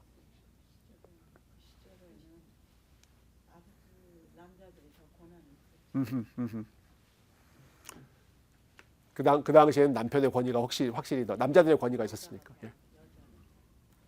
뭔가 하기 전에 그 주변의 인정을 받으려면 그런 허락들이 필요해서 나는 아버지한테 허락 받았기 때문에 그 하나님께 약속된 일을 하겠다 하는 그런 공식적인 발표 같은 느낌도 뭐 이것도 막 이렇게 논쟁거리가 될 수 있는데 저는 그런 면보다는 서원이라고 하는 게 이제 개인으로 하는 것이기도 하지만 사실은 가정이 한 마음으로 해야 된다 하는 것을 하나님이 원하셨던 것 같아요. 내가 좋다고 그냥 다 하는 게 아니라 그 가정의 질서에 따라서 그 가정이 같이 사실 이 일에 동참해야 되기 때문에 한 사람만 은혜 받아서 난 그냥 이렇게 하겠다가 아니라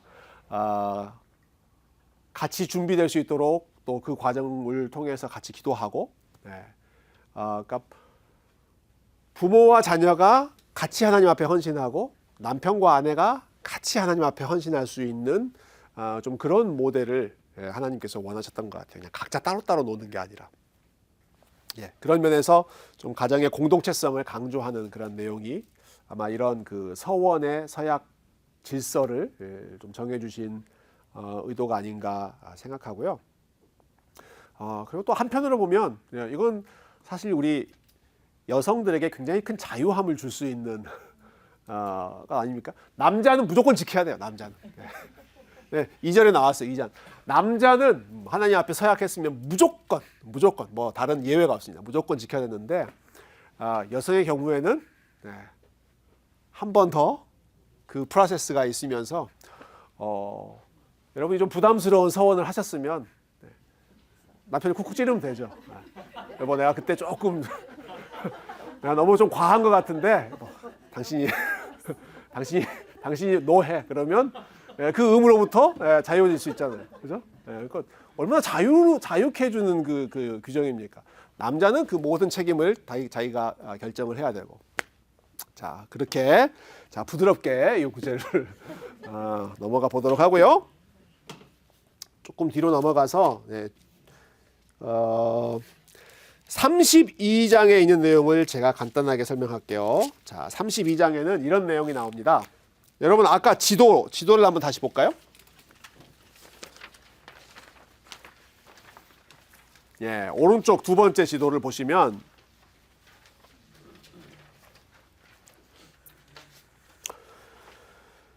사실 왼쪽하고 오른쪽이 같은 지도인데 오른쪽은 이제 이스라엘 12지파가 어떻게 땅을 분배받았는가 하는 내용입니다. 역시 보시면 아래쪽에 사해에 해당하는 파란색 그 물 쪽이 있고요. 또 그 사이로 이제 요단강이 흘러 들어가면서 위쪽에 이제 갈릴리 호수 이런 게 있겠죠. 그리고 요단강 중심으로 동쪽에 지파들이 있죠. 몇 개 있습니까? 3개 있습니다. 므낫세, 갓, 르우벤 요 지파가 있습니다. 왼쪽에는 몇 개 있을까요? 네, 왼쪽에는 9개가 있는데 사실 중복되는 게 하나 더 있죠. 므낫세라고 하는 지파는 오른쪽에도 있고 왼쪽에도 있습니다. 그래서 정확하게 말하면 요단강 동쪽에 2지파 반, 요단강 서쪽에 9지파 반 이렇게 해서 총 12지파가 이제 구성이 되는데요. 우리가 아까 시간을 거슬러 올라가 보면 뭐 아모리 왕, 모압 왕, 뭐 바산 왕 이런 지역 거기를 이미 정복을 했죠. 정복을 해서 사람들이 보니까 여기가 평야고 가축들도 잘 살 수 있는 꽤 괜찮은 땅이다 싶었어요. 그래서 가나안 땅에 들어가기 전에 여기 나와 있는 르우벤 지파와 갓 지파 두 지파의 대표들이 모세를 찾아갑니다. 모세를 찾아가서 이곳이 우리 정착하기 좋은데 우리가 이미 싸워서 이겼고 여기서 우리는 정착할 수 있도록 허락해 주십시오. 그런 부탁을 합니다. 두 지파가. 모세가 어떻게 반응했을까요? 그 명령에 대해서. 오케이? 네.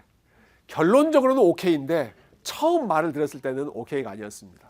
이스라엘 백성들이 이 두 지파가 와가지고 우리는 여기에 정착하겠습니다 라고 얘기를 하니까 모세가 발끈합니다. 왜 발끈하냐면 지금 요단강을 건너서 여기 들어가야 여기가 정말 가나안 땅이거든요. 약속의 땅이에요. 근데 이 지파들이 우리는 넘어가지 않고 그냥 여기서 살겠습니다 라고 이야기를 하니까 모세가 아마 과거에 트라우마가 생겼던 것 같아요. 얘네들이 또 이러네. 40년 동안 훈련 받았는데 또 안 들어가려고 그러네. 너희들 과거를 잊어버렸어? 너희가 40년 전에 우리가 들어갈 수 있었는데 그때 사람들이 너희 조상들이 우리는 저기 들어가면 안 됩니다 해가지고 이렇게 우리 40년 동안 방황한 것 아니냐. 왜 우리가 지금 들어가야 되는데 들어가지 않고 여기서 정착하려고 하느냐. 너희들이 혹시 믿음이 없어서 그런 것 아니냐 하고 아주 발끈하면서 화를 냅니다. 그랬더니 이 요청을 했던 두 지파가 아니 우리가 들어가서 전쟁을 하는 게 싫어서 그런 게 아니라 여기가 좋으니까 일단 우리의 처자와 가축과 이런 것들은 여기에 정착하게 하고 우리가 그럼 약속을 하겠습니다. 나머지 10지파, 9지파 반이 넘어가서 싸울 때 우리 같이 싸우고 그 사람들이 땅을 정착받을 때까지 우리가 다 싸우고 그들이 다 땅을 안전하게 분배받으면 그 후에 우리가 다시 집으로 돌아오겠습니다. 이렇게 제안을 합니다. 그러니까 모세가 오케이. 그런 마음이라면 오케이. 그리고 거기에 대해서 몇 차례 신신당부합니다. 너희의 형제들이 들어가서 싸우고 있는데 너희들은 요 바깥에서 쉬거나 놀고 있을 수 없다. 들어갈 때 이미 너희가 여기에 집이 있고 땅이 있고 다 정착한다고 하더라도 들어갈 때 같이 들어가고, 그리고 나머지 형제들이 다 땅을 분배받은 후에 너희는 다시 돌아와서 지금 요 땅을 인조할 수 있다. 예. 그래서 그 디렉션대로 된 결과 이 오른쪽에 루벤, 갓 그리고 므낫세 지파가 좀 많아서 절반까지도 오른쪽에 있고, 그다음에 왼쪽에는 또 나머지 더 많은 지파들이 이제 정착하게 되죠. 그 내용들이 이제 여호수아에 가보시면 이런 배경을 알고 계시면 여호수아에 나와 있는 사건들이 훨씬 더 피부에 와닿습니다. 여호수아가 모세가 죽은 후에 이제 리더가 되죠. 총사령관이 된 다음에 가나안 땅으로 들어가려고 전쟁을 시작하려고 할 때 제일 먼저 찾아가는 사람들이 요 사람들이었습니다. 루벤, 갓, 므낫세 요 지파들 리더들 들어가서 그들에게 가서 당신들이 모세에게 했던 그 약속을 기억하십니까? 우리 이제 요단강 들어갈 텐데 당신들이 제일 앞서서 싸워 주셔야 됩니다. 모세와 했던 약속이지만 모세가 죽은 다음에 언제 우리가 그런 약속을 했느냐 이렇게 할 수 있거든요. 근데 이 세 지파가 신실하게 약속을 지킵니다. 그래서 오케이, 우리가 모세에게 충성했던 것처럼 여호수아 당신에게도 충성하고 모세에게 했던 그 약속을 우리가 지키러 들어가겠습니다.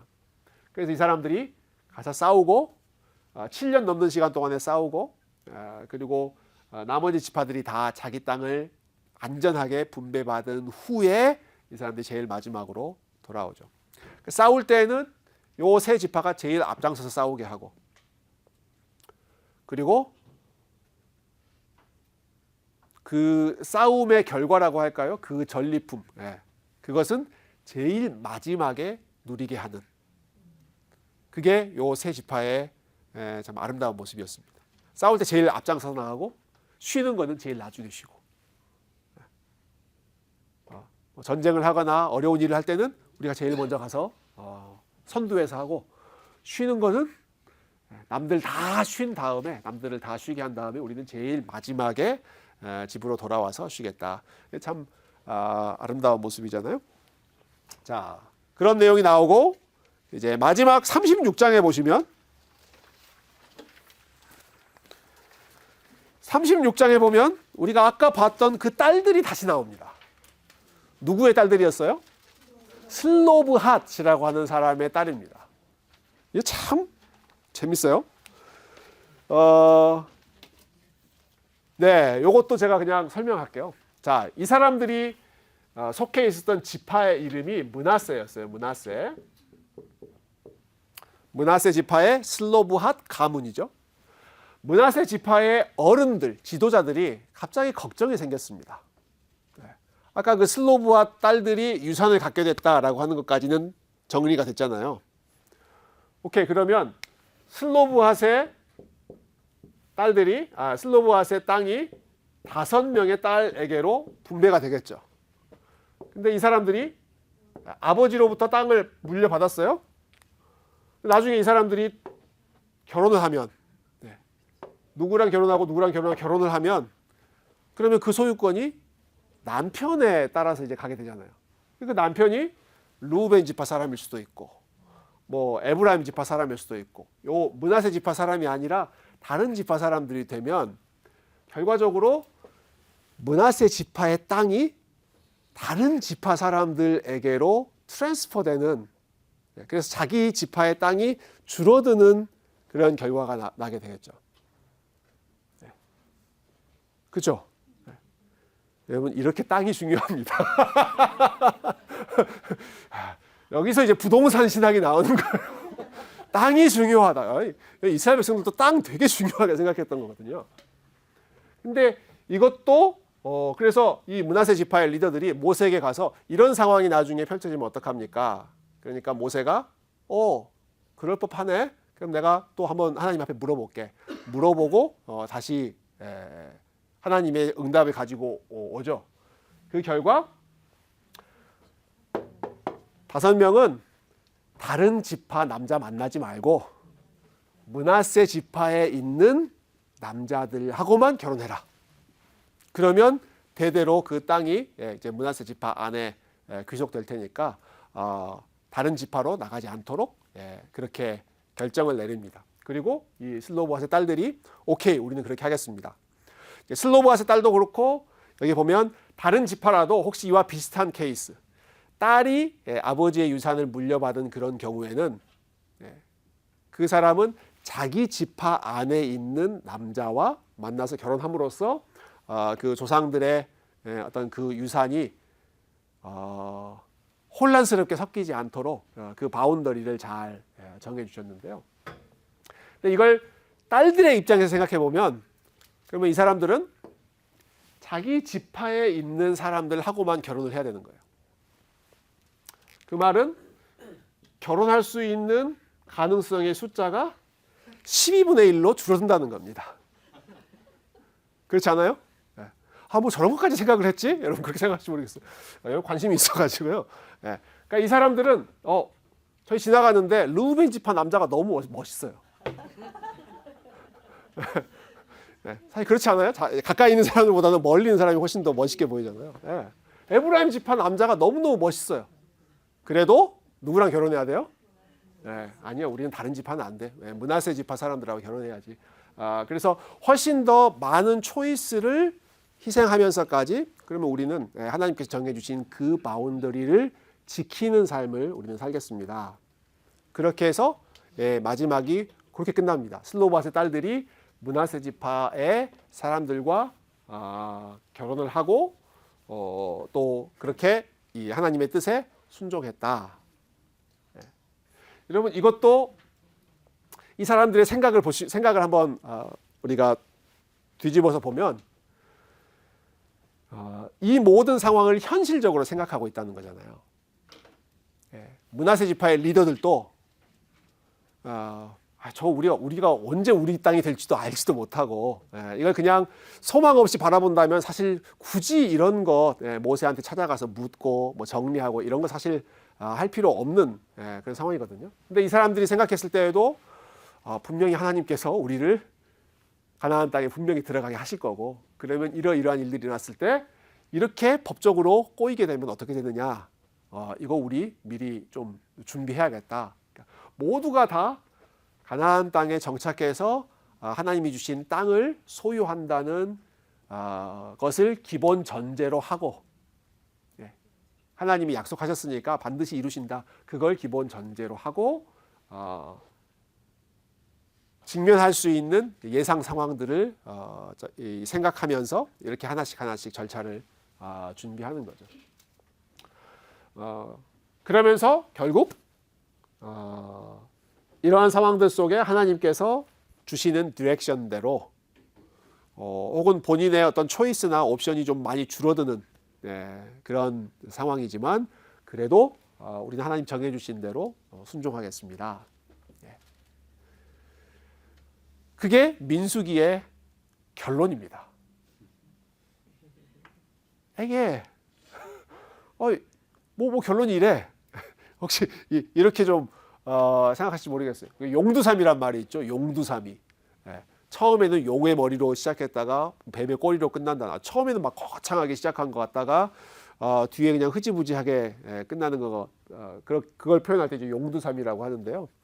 여러분 민수기의 그 마지막은 막 가나안 민족들하고 전쟁해서 막 승리를 거두고 하나님 막 기적을 베풀어 주시고 그렇게 끝나지 않고요. 슬로브와 딸들이 하나님께서 정해주신 그 방식대로 순종했다. That's it. 그게 끝입니다. 하나님이 제일 중요하게 생각하시는 것이 무엇인가? 하나님 말씀대로 순종하는 게 제일 중요하다. 순종하지 않아서 지금까지 고생했고 순종하는 사람들을 하나님께서 귀하게 여기신다. 마지막 말씀 읽고 정리할까요? 자, 36장 13절 같이 읽겠습니다. 36장 13절 시작. 이는 여리고 맞은편 요단가 모압 평지에서 여호와께서 모세를 통하여 이스라엘 자손에게 명령하신 계명과 규례니라. 아멘. 예, 하나님이 이러한 명령을 주셨고 예, 이스라엘은 그 명령에 순종하며 살아가는 백성이 될 것이다. 이렇게 해서 이제 민수기의 모든 내용들을 중간에 저희가 조금 시간 관계상 뺀 것들도 있지만 순종하는 모습으로 민수기의 결론이 나왔고요. 그리고 그 순종은 2세대의 순종이었다. 부모 세대는 부족함이 있었고 실패했지만 2세대는 믿음을 가지고 살고 그리고 하나님께 순종하는 백성으로 회복되었다, 준비되었다. 이게 이제 민수기의 신학입니다. 그러니까 한편으로는 굉장히 많은 고생을 했지만 그러나 끝에 마지막 순간에 다시 인구조사도 회복되고 숫자만 회복된 게 아니라 두 번째 제너레이션 사람들은 마음이 아예 1세대하고는 다른 마음,